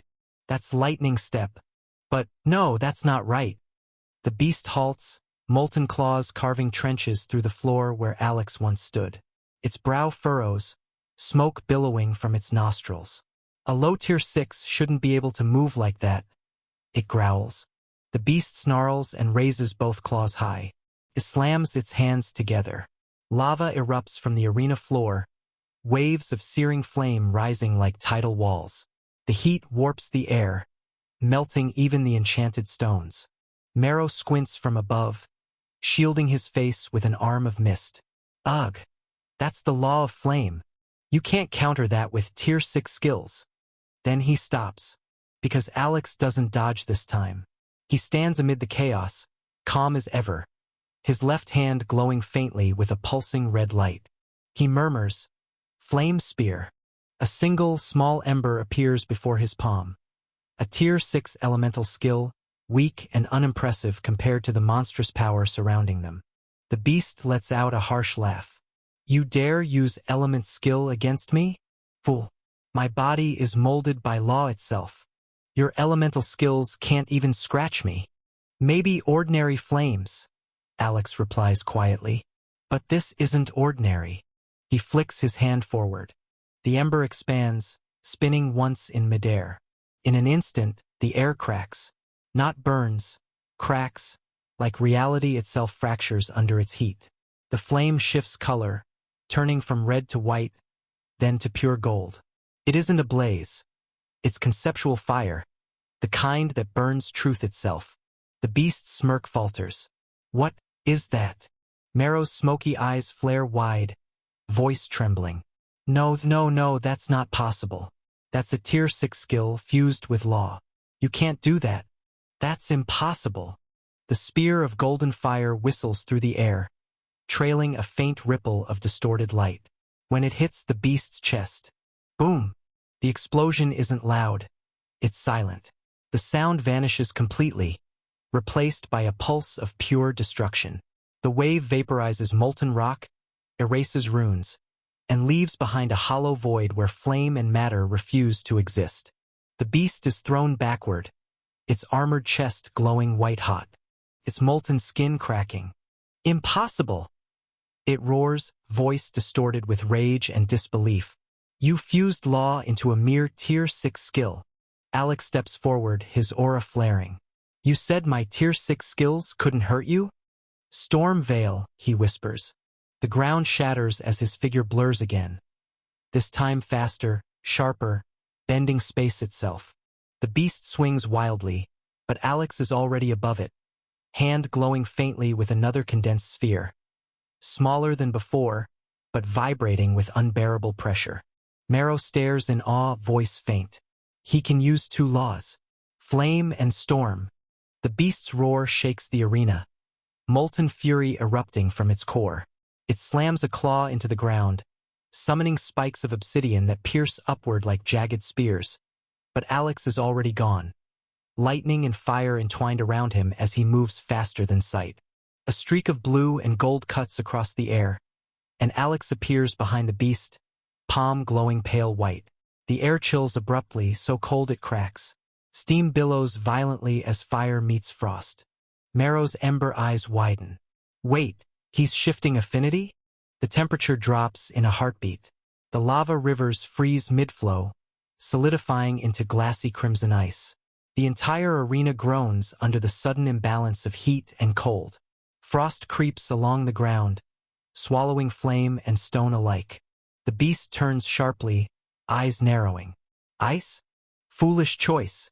Alex doesn't answer. His hand moves, and dozens of pale blue sigils bloom across his arm like frost flowers. Glacial Rend, he says softly. From his hand bursts a blade of ice, crystalline and transparent, spinning like a storm of frozen shards. The weapon hums not with mana, but with law. Every shard vibrates in perfect resonance with the law of ice. When it strikes, sound vanishes. The blade cleaves through the beast's molten arm. For a split second, the lava within freezes solid, black crystal forming along the veins, and then shatters. The beast staggers back, molten blood spraying across the arena, its eyes wide with disbelief. What is this? This molten voice cracks, half fury, half awe. You even know law of ice? Marrow's smoky form trembles. That's three laws. Fire, wind, and now ice. He's weaving them like it's nothing. His voice drops to a whisper. This shouldn't be possible. Even prodigies who ascend to tier 7 is rare to have 2 law, let alone 3. Alex lowers his hand, frost mist curling off his arm. His breath leaves in a thin plume, his eyes like sharpened crystals. You said your body is molded by law, he murmurs, stepping forward. Then let's see how many laws it takes to break it. The beast roars, molten aura erupting again, melting through the frost. Its body burns brighter, heat scorching even the distant air around Marrow. Enough! I am a tier 7 beast. You! Before it can finish, the ground splits open beneath it. The once solid arena shakes as earth energy gathers at Alex's feet. The stone itself begins to pulse, rumbling with ancient rhythm. Golden cracks spread from his position like veins of light. Marrow gasps, voice faint. He's using earth now? The entire floor ripples. Dust and stone rise, hovering midair before spiraling into orbit around Alex like planets around a sun. His mana thrums with heavy resonance. Calm, absolute, immovable. The beast freezes mid-motion as gravity itself thickens. Its molten form bends under the invisible weight, every movement slowed. Each step it takes sends tremors through the ground, but it's too slow now. Alex is already in motion. He slams his palm down. The earth answers. Massive pillars of stone erupt upward, hammering the beast's body again and again, each impact leaving ripples of light and sound. Cracks spread along the monster's obsidian armor, magma spilling like blood. The final pillar hits its chest, sending the colossal creature crashing backward into the arena wall, leaving a crater hundreds of meters wide. The dust settles. The beast struggles to rise, its breathing ragged, molten veins flickering weakly. Stares at Alex, silent now. All arrogance has drained from its gaze, replaced by something else. Something rare. Fear. Marrow drifts closer, voice hushed. He's fighting a Tier 7 beast, and he's winning. A Tier 6, no, not even that. Someone barely at the start of Tier 6, using multiple laws. This is beyond genius. He shakes his head slowly. There isn't even a word for it. The arena lies in ruin. Cracked stone, frozen lava, and drifting embers painting a battlefield that shouldn't exist. Smoke coils through the air, faintly glowing from molten residue. Alex stands at the center, calm and composed, though the air around him is warped by raw power. His aura pulses, 4 different laws woven together in a perfect, terrifying harmony. The beast trembles where it kneels, one arm shattered to shards of black crystal, the other struggling to support its enormous body. Every breath it takes sends waves of molten steam rolling across the arena floor. Alex raises his hand again. Earthlight gathers beneath his feet, the stone vibrating like it fears him. Frost crawls along his arm. Sparks of lightning flicker behind his shoulders. A faint golden flame coils around his hand. It is beautiful and absolutely lethal. The beast's eyes widen in panic, its pride breaking apart under the weight of survival instinct. Stop! Stop! It bellows, voice echoing like thunder. I yield. I give up. The words tear out of it raw, desperate. It bows its head, lava dripping from its chin. Enough! I've had enough. I can't fight this. For a long moment, only silence follows. The pressure in the air still hums, ready to collapse reality if Alex moves another inch. Then, slowly, he exhales, lowering his arm. The elements dissolve around him. Lightning fades. Fire cools. Frost melts into mist. The rumbling earth goes still. Marrow snaps back to his senses, his smoky body flickering erratically like he just woke from a dream.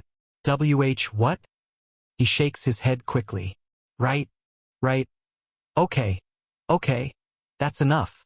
He waves both misty hands frantically. Trial complete. Done. Finished. No need to erase the arena from existence.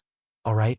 The crimson runes lining the floor begin to dim, the suffocating mana field slowly dispersing. Marrow floats down toward Alex, muttering under his breath. I swear, I've seen monsters, gods, and walking calamities. But you're something else entirely. He straightens, voice steadier now. All right, Alex, you passed the last trial. Perfectly, I might add. He raises his hand. A circle of ancient sigils spins beneath Alex's feet, glowing with pale blue light. I'll teleport us to my master's treasure chamber. Alex gives a small nod. Marrow flicks his smoky fingers, and the world blurs into light. When vision returns, they're standing in a vast underground chamber. The air hums faintly with ancient energy. Pillars carved with runes rise into a ceiling of glittering crystal, and mountains of gold, gemstones, and artifacts stretch as far as the eye can see. Floating weapons drift lazily in midair, each radiating its own distinct law energy. The ground itself gleams, engraved with divine markings that pulse like living veins. Marrow spreads his smoky arms dramatically, grinning. Tada! The treasury of my master, the great arcanum of the old age. He turns toward Alex, waiting for the usual wide-eyed awe, the gasping disbelief, the trembling excitement. Go on, take it in. You're allowed to drool a little. No one will blame you. But Alex only scans the chamber, expression calm, eyes steady. His gaze drifts over the gold, the mountains of jewels, the enchanted relics. Unimpressed. Merrow's grin falters. You're serious? Not even a wow? Nothing. Alex steps forward, looking around quietly. They'll help, he says simply. Help. Merrow echoes, exasperated. You see these 4 Tier 7 artifacts. They are legendary treasures, the kind of artifacts heroes fought wars over. They're not meant to help. They're meant to rewrite history. Alex glances at him. Then they'll help my kingdom grow faster. That's all. Merrow just stares, half frustrated, half amazed. You're impossible to impress, aren't you? Alex didn't reply. His eyes narrow slightly as he stops in front of a pedestal near the chamber's center. Unlike the rest, this one is sealed within several layers of transparent crystal, runes constantly shifting to keep the air itself from touching it. Suspended inside is an orb-like relic, black and silver, humming with quiet power. The air around it bends slightly, as if reality doesn't know how to exist near it. Merrow floats closer, his smoky form flickering with unease. Ah, that one, he murmurs. That's no ordinary relic. A Tier 8 artifact, the Abyssal Core. My master forged it using the crystallized heart of a dying Tier 8 void beast. Alex studies it silently. His gaze sharpens as a faint chime echoes in his ears. System. Artifact analyzed. Name. Abyssal Core. Tier 8. Type. Destruction type relic. Effect. Converts ambient mana into void energy. Ability. Singularity Pulse. Condenses all gathered energy into a single eruption capable of erasing everything within a city-scale radius. A transparent screen hovers briefly before Alex's eyes, visible only to him. The golden letters fade a moment later as he lowers his hand, expression unchanged.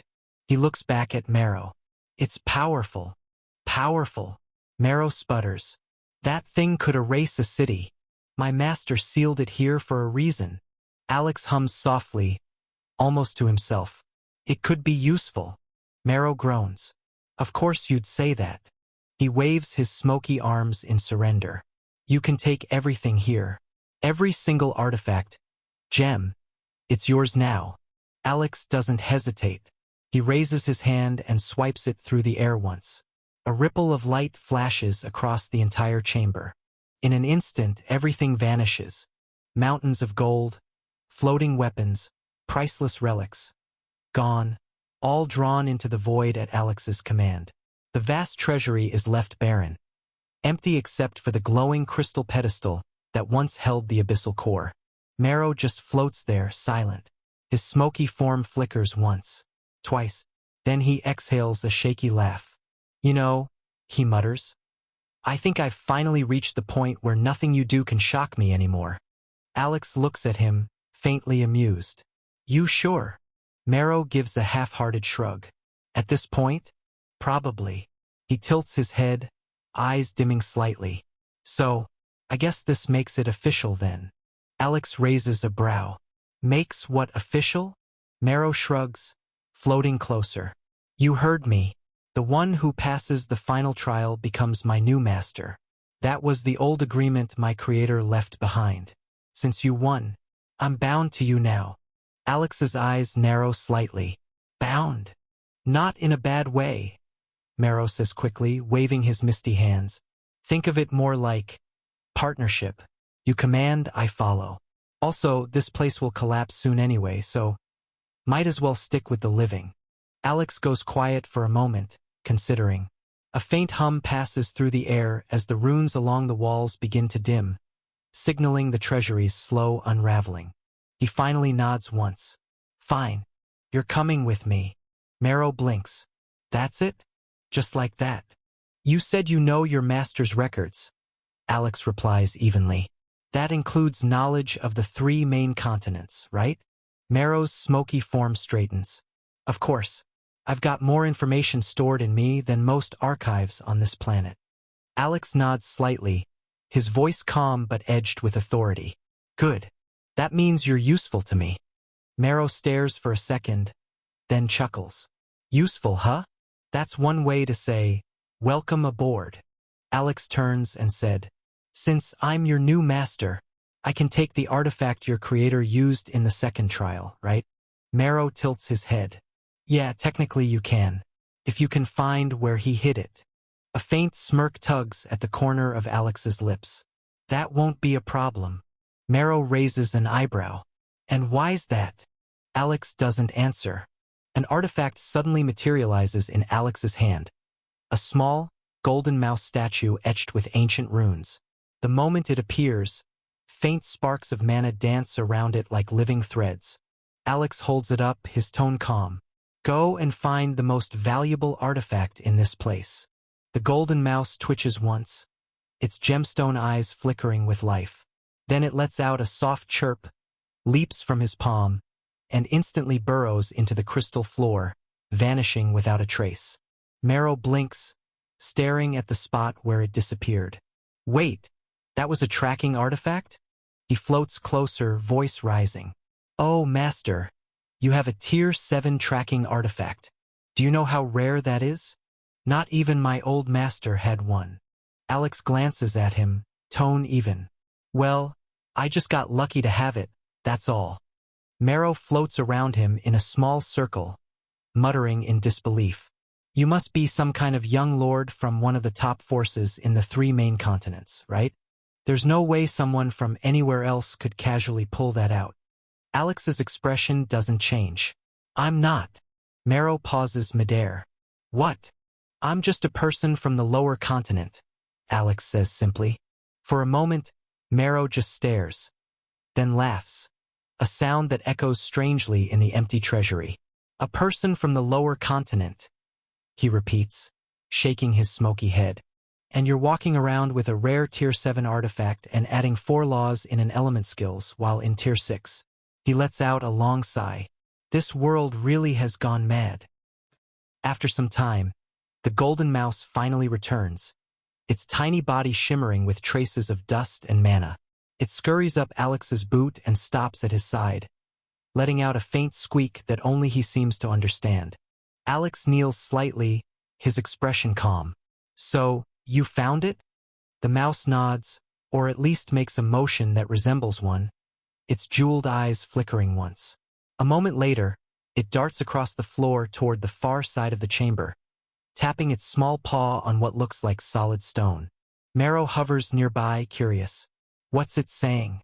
Or is it saying anything at all? Alex glances at him. "It found something. That's all you need to know." Alex walks toward the marked spot. The wall looks ordinary, smooth crystal veined with faint light, but the mana flowing through it feels slightly different. He places a hand on the surface, feeling the subtle vibration underneath. Without hesitation, Alex channels his energy. A swirl of mana gathers around his palm, earth and fire intertwining in controlled balance. The ground trembles, and molten light begins to outline a circular opening. He exhales slowly. Burst!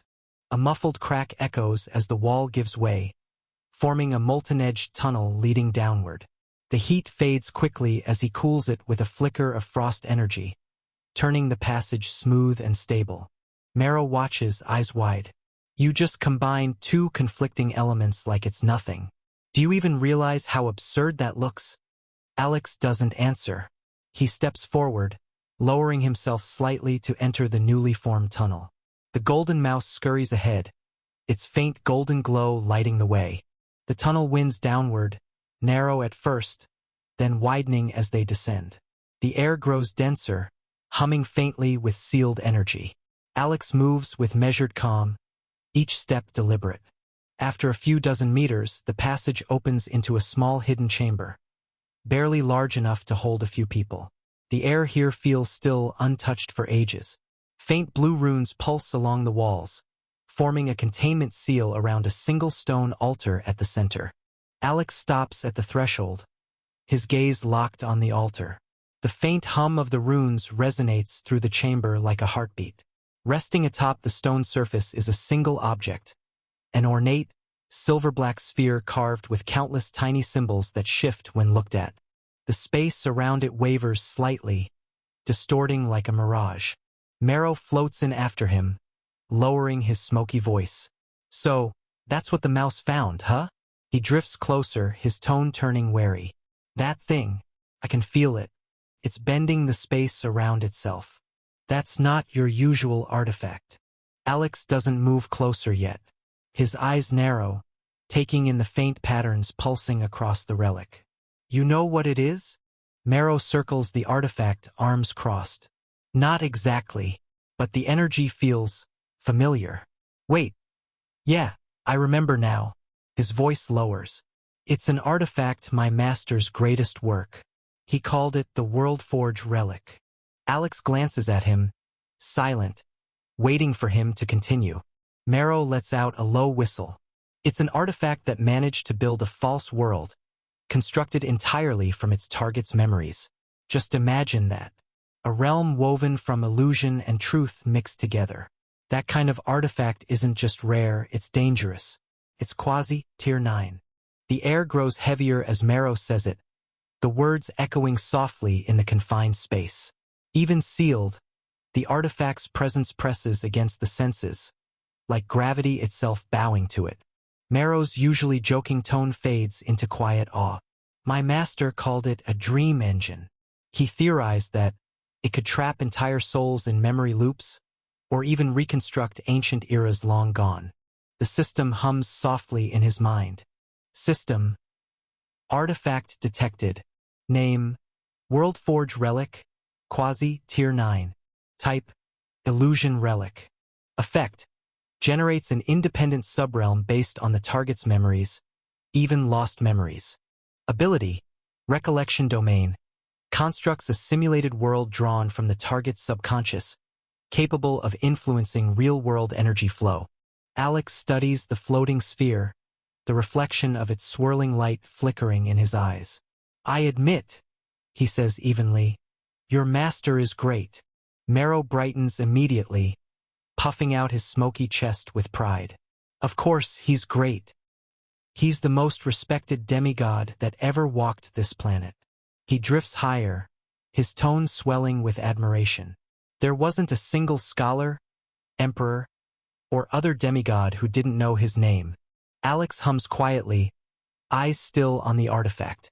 A demigod who could forge something like this deserves the title. Marrow grins, spinning once in the air like a proud child being praised. You're damn right he does. My master didn't just study magic, he understood it. Every law, every particle, every trace of mana. He treated them like pieces of a grand puzzle only he could solve. His smoky form flares faintly with nostalgia. He reached Tier 8 through sheer will and intellect alone. And then he went beyond it, even if only for a moment, to create that. Alex gives a faint nod, stepping closer to the relic. The air thickens as his mana brushes against its field, faint ripples spreading through the room like waves on still water. A Tier 8 who made a quasi-Tier 9 artifact. Impressive. Marrow chuckles softly. Impressive? You've got a strange way of saying unbelievable. Most people would be kneeling right now. I'm not most people. Alex reaches out, letting his hand hover just a hair's breadth from the relic. The sphere reacts, its symbols rotating faster for a heartbeat before calming again, almost as if acknowledging him. Marrow's ember-like eyes widen slightly. It responded to you. Ha, maybe it likes you.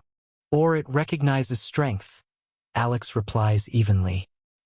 He closes his hand, and the relic floats up from the altar, shrinking slightly as it's enveloped by his mana.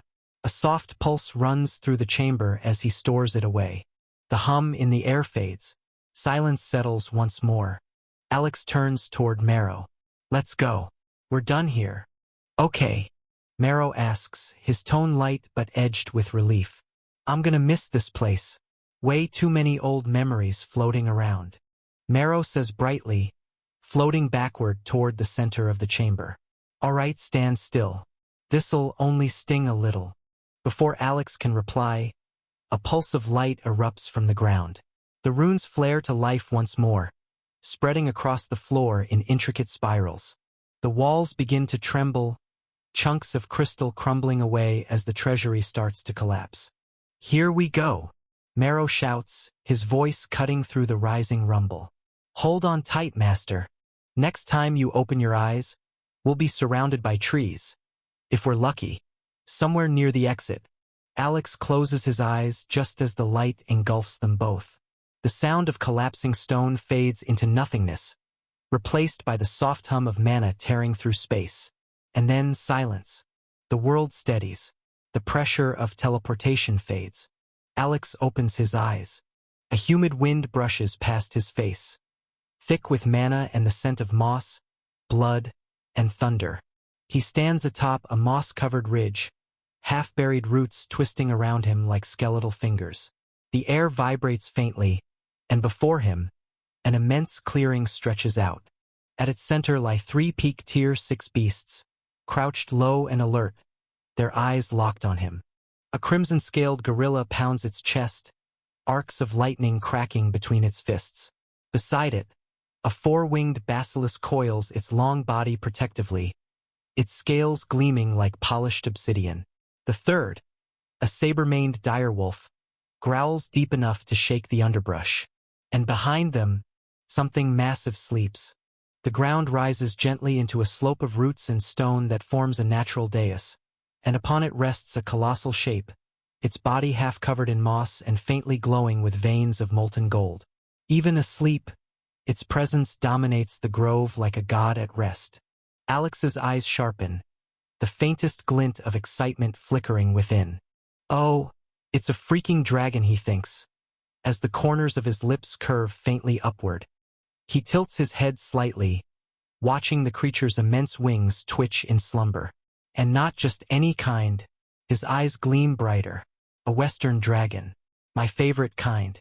Marrow drifts beside him, completely missing Alex's expression. His smoky form tenses as he takes in the sight of the three guardians blocking their path. Well, Marrow mutters, his tone turning sharp and contemptuous. What are these insects glaring at? Do they want to die? The basilisk hisses, spreading its wings wide as mana crackles through the air. The gorilla beats its chest again, roaring, the sound deep and threatening. The beasts bristle, their instincts sensing only a low-level Tier 6 before them, nothing worth true caution. The crimson gorilla grunts, slamming its fists into the ground, tearing open cracks that spit lightning. The basilisk's wings flare, dark mist rolling from its scales. The direwolf's hackles rise, mana twisting around its claws like molten air. Marrow crosses his arms, sneering. TCH. Pathetic. They can't even feel it. Their instincts are duller than I thought. Alex doesn't reply. His gaze remains fixed on the sleeping dragon, his excitement tempered by curiosity. Then, the first beast moves. The gorilla lunges forward, its fist glowing crimson, air detonating behind it. The basilisk and wolf follow an instant later, their movements synchronized by bloodlust and command. Three peak Tier 6s, striking with full killing intent. The ground splits apart from the force of their charge. And in the same breath, Alex disappears. A sharp crack echoes. The gorilla's body freezes mid-strike, eyes wide, before its head twists unnaturally aside. Its skull caves in with a dull thud, and the massive body slams into the dirt, shaking the forest floor. Marrow blinks once. Well, that was one. The basilisk screeches, venom spraying through the air. Alex reappears beside it, eyes cold, movement clean and soundless. He drives his fist into its side. Not even using skill, just pure force. The air ripples. The creature's scales shatter like glass, and the impact sends a shockwave that carves a trench across the ground. The basilisk's body folds in half before it hits the trees. The direwolf hesitates, growl breaking into a whimper, but it's too late. Alex is already there. His right hand moves in a blur, colliding with its skull. A single hit. Silence follows the echoing boom. Dust drifts slowly to the ground. Three massive corpses lie sprawled across the clearing. Marrow drifts down beside him, a grin tugging at his lips. Poor bastards. Killed by their own stupidity. Alex doesn't answer. His eyes turn back toward the dragon as the ground beneath them begins to tremble. The air grows heavy, dense enough that even Marrow's smoke flickers. A low, guttural sound rolls through the grove, more felt than heard. Then two eyes open. The dragon exhales, each breath shaking the surrounding trees. Its scales shimmer with molten veins of gold and black, ancient runes faintly glowing along its wings. It raises its head slowly, gaze settling on the monster standing among the corpses of its guardians. When it speaks, its voice isn't just sound. It's vibration, resonating through mana, through earth, through bone. You! The dragon's pupils narrow to slits, faint arcs of lightning flickering in its breath. It's you who massacred the beasts in my territory the other day. Alex meets its gaze without flinching, the faintest smirk curving his lips. Ah, he says quietly. So this is your domain. The dragon's wings unfold fully, blocking out the faint sunlight that filters through the canopy. The pressure doubles, then triples, rattling the trees for miles. The air trembles, thick with the dragon's killing intent. Trees bow under its aura, leaves torn from their branches and scattered like green rain. Marrow hovers back slightly, his smoke getting swayed from the wind. Oh, this one's pissed, he mutters. Alex doesn't move. His expression stays perfectly calm, almost bored, as his eyes meet the dragon's glowing gold pupils. Then he says, voice low and steady, "Become my pet." The words hang in the air, sharp as a blade. The dragon freezes for a moment. Then a deep, rumbling laugh shakes the clearing. The sound isn't amused. It's mocking, enraged. Its maw opens, showing rows of teeth like jagged obsidian spears. What did you just say? The beast growls, its tone layered with disbelief and fury. You dare say that to me? It lowers its head, molten gold eyes narrowing. I, the descendants of the ancient dragon race, one whose blood once burned skies and split continents. And you, a lowly tier 6 monster, want me to become your pet? Its wings flare, shattering the ground beneath its claws. Winds spiral upward as it rises to its full height, towering over Alex like a mountain. Such arrogance! It snarls, voice rising into a roar that shakes the forest. How does a weakling like you even have the guts to speak those words in front of me? The dragon moves. Its claw tears through the air, a blur of green and black, big enough to crush a fortress. The impact never lands. A deafening clang resounds instead.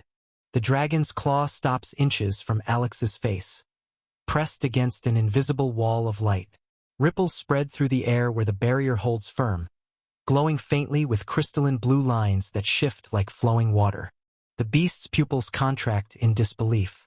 Pushes harder, mana surging, but the barrier doesn't so much as flicker. Alex doesn't even raise his hand. His eyes remain cold, expression unchanged. You should be careful what you boast about. The dragon snarls, teeth bared. You think a mere shield. Alex cuts him off, voice calm but edged with quiet dominance.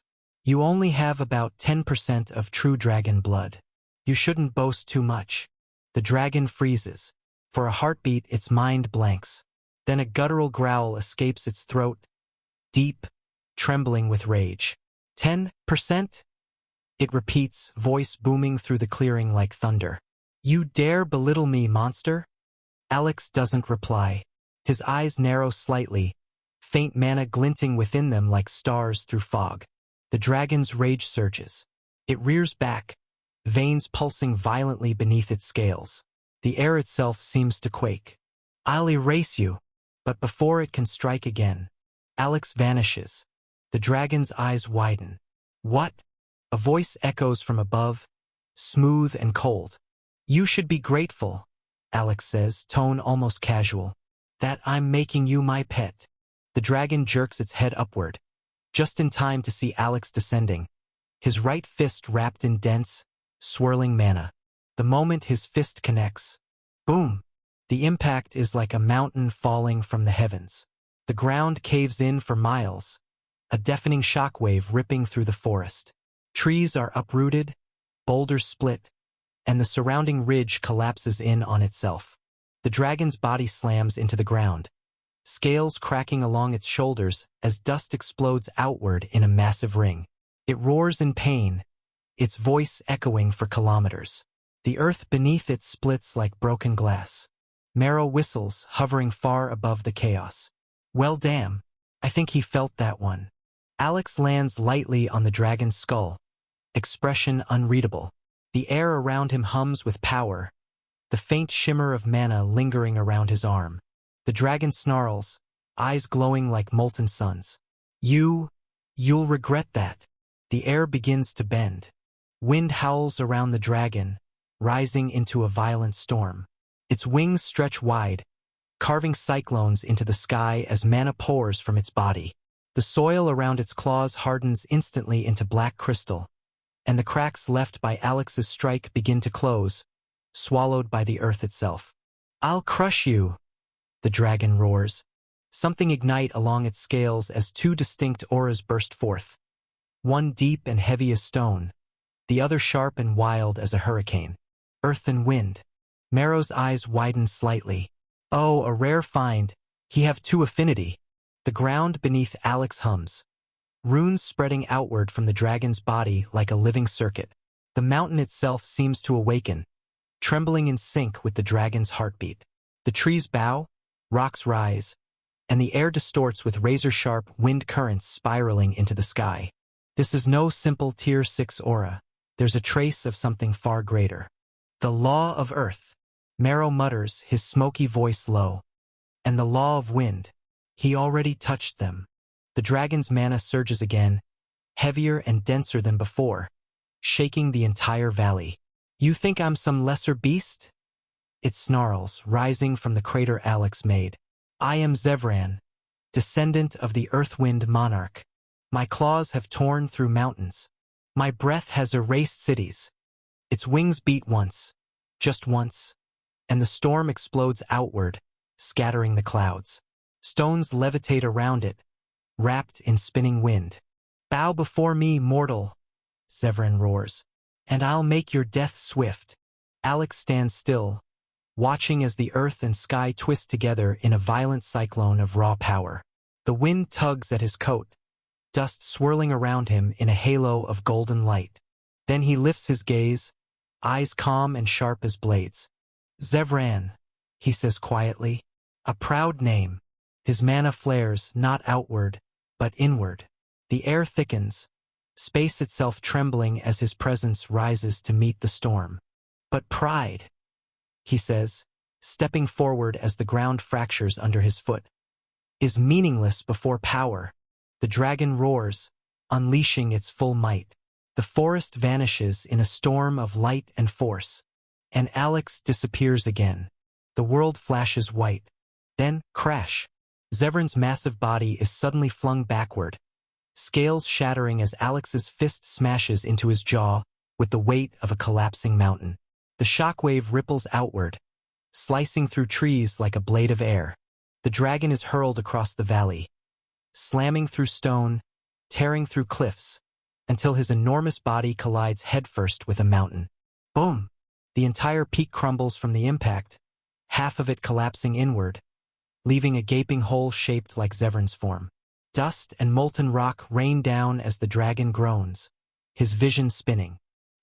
He shakes his head, disbelief clear in his golden eyes. "Impossible!" he rasps, his voice trembling with fury and shock. "How can this be? You're nothing but a tiny monster. Your mana, your aura, it's weak." Alex appears in front of the crater, expression calm, eyes gleaming faintly. His coat flutters in the gale of Zevran's power. "Weak?" he says softly. "Then why are you bleeding?" Zevran's gaze drops. Golden blood seeps between the cracks of his shattered scales, dripping down his neck like molten sunlight. His breath trembles with rage, disbelief cutting deeper than the pain. "You!" he snarls, voice booming across the mountain range. "This power, it's unnatural. It's like you're wielding the law of strength itself." Alex's lips curl faintly. "Maybe I am." Zevran roars, wings spreading wide, shaking the mountainside. "No, that's impossible.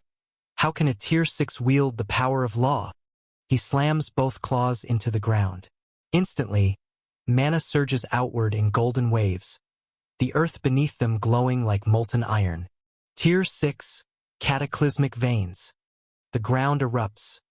Pillars of stone and magma burst upward, twisting under the control of Zevran's mana. Each one carries a fragment of the law of earth, heavy, crushing, and absolute. The air warps as gravity itself bends to the dragon's will.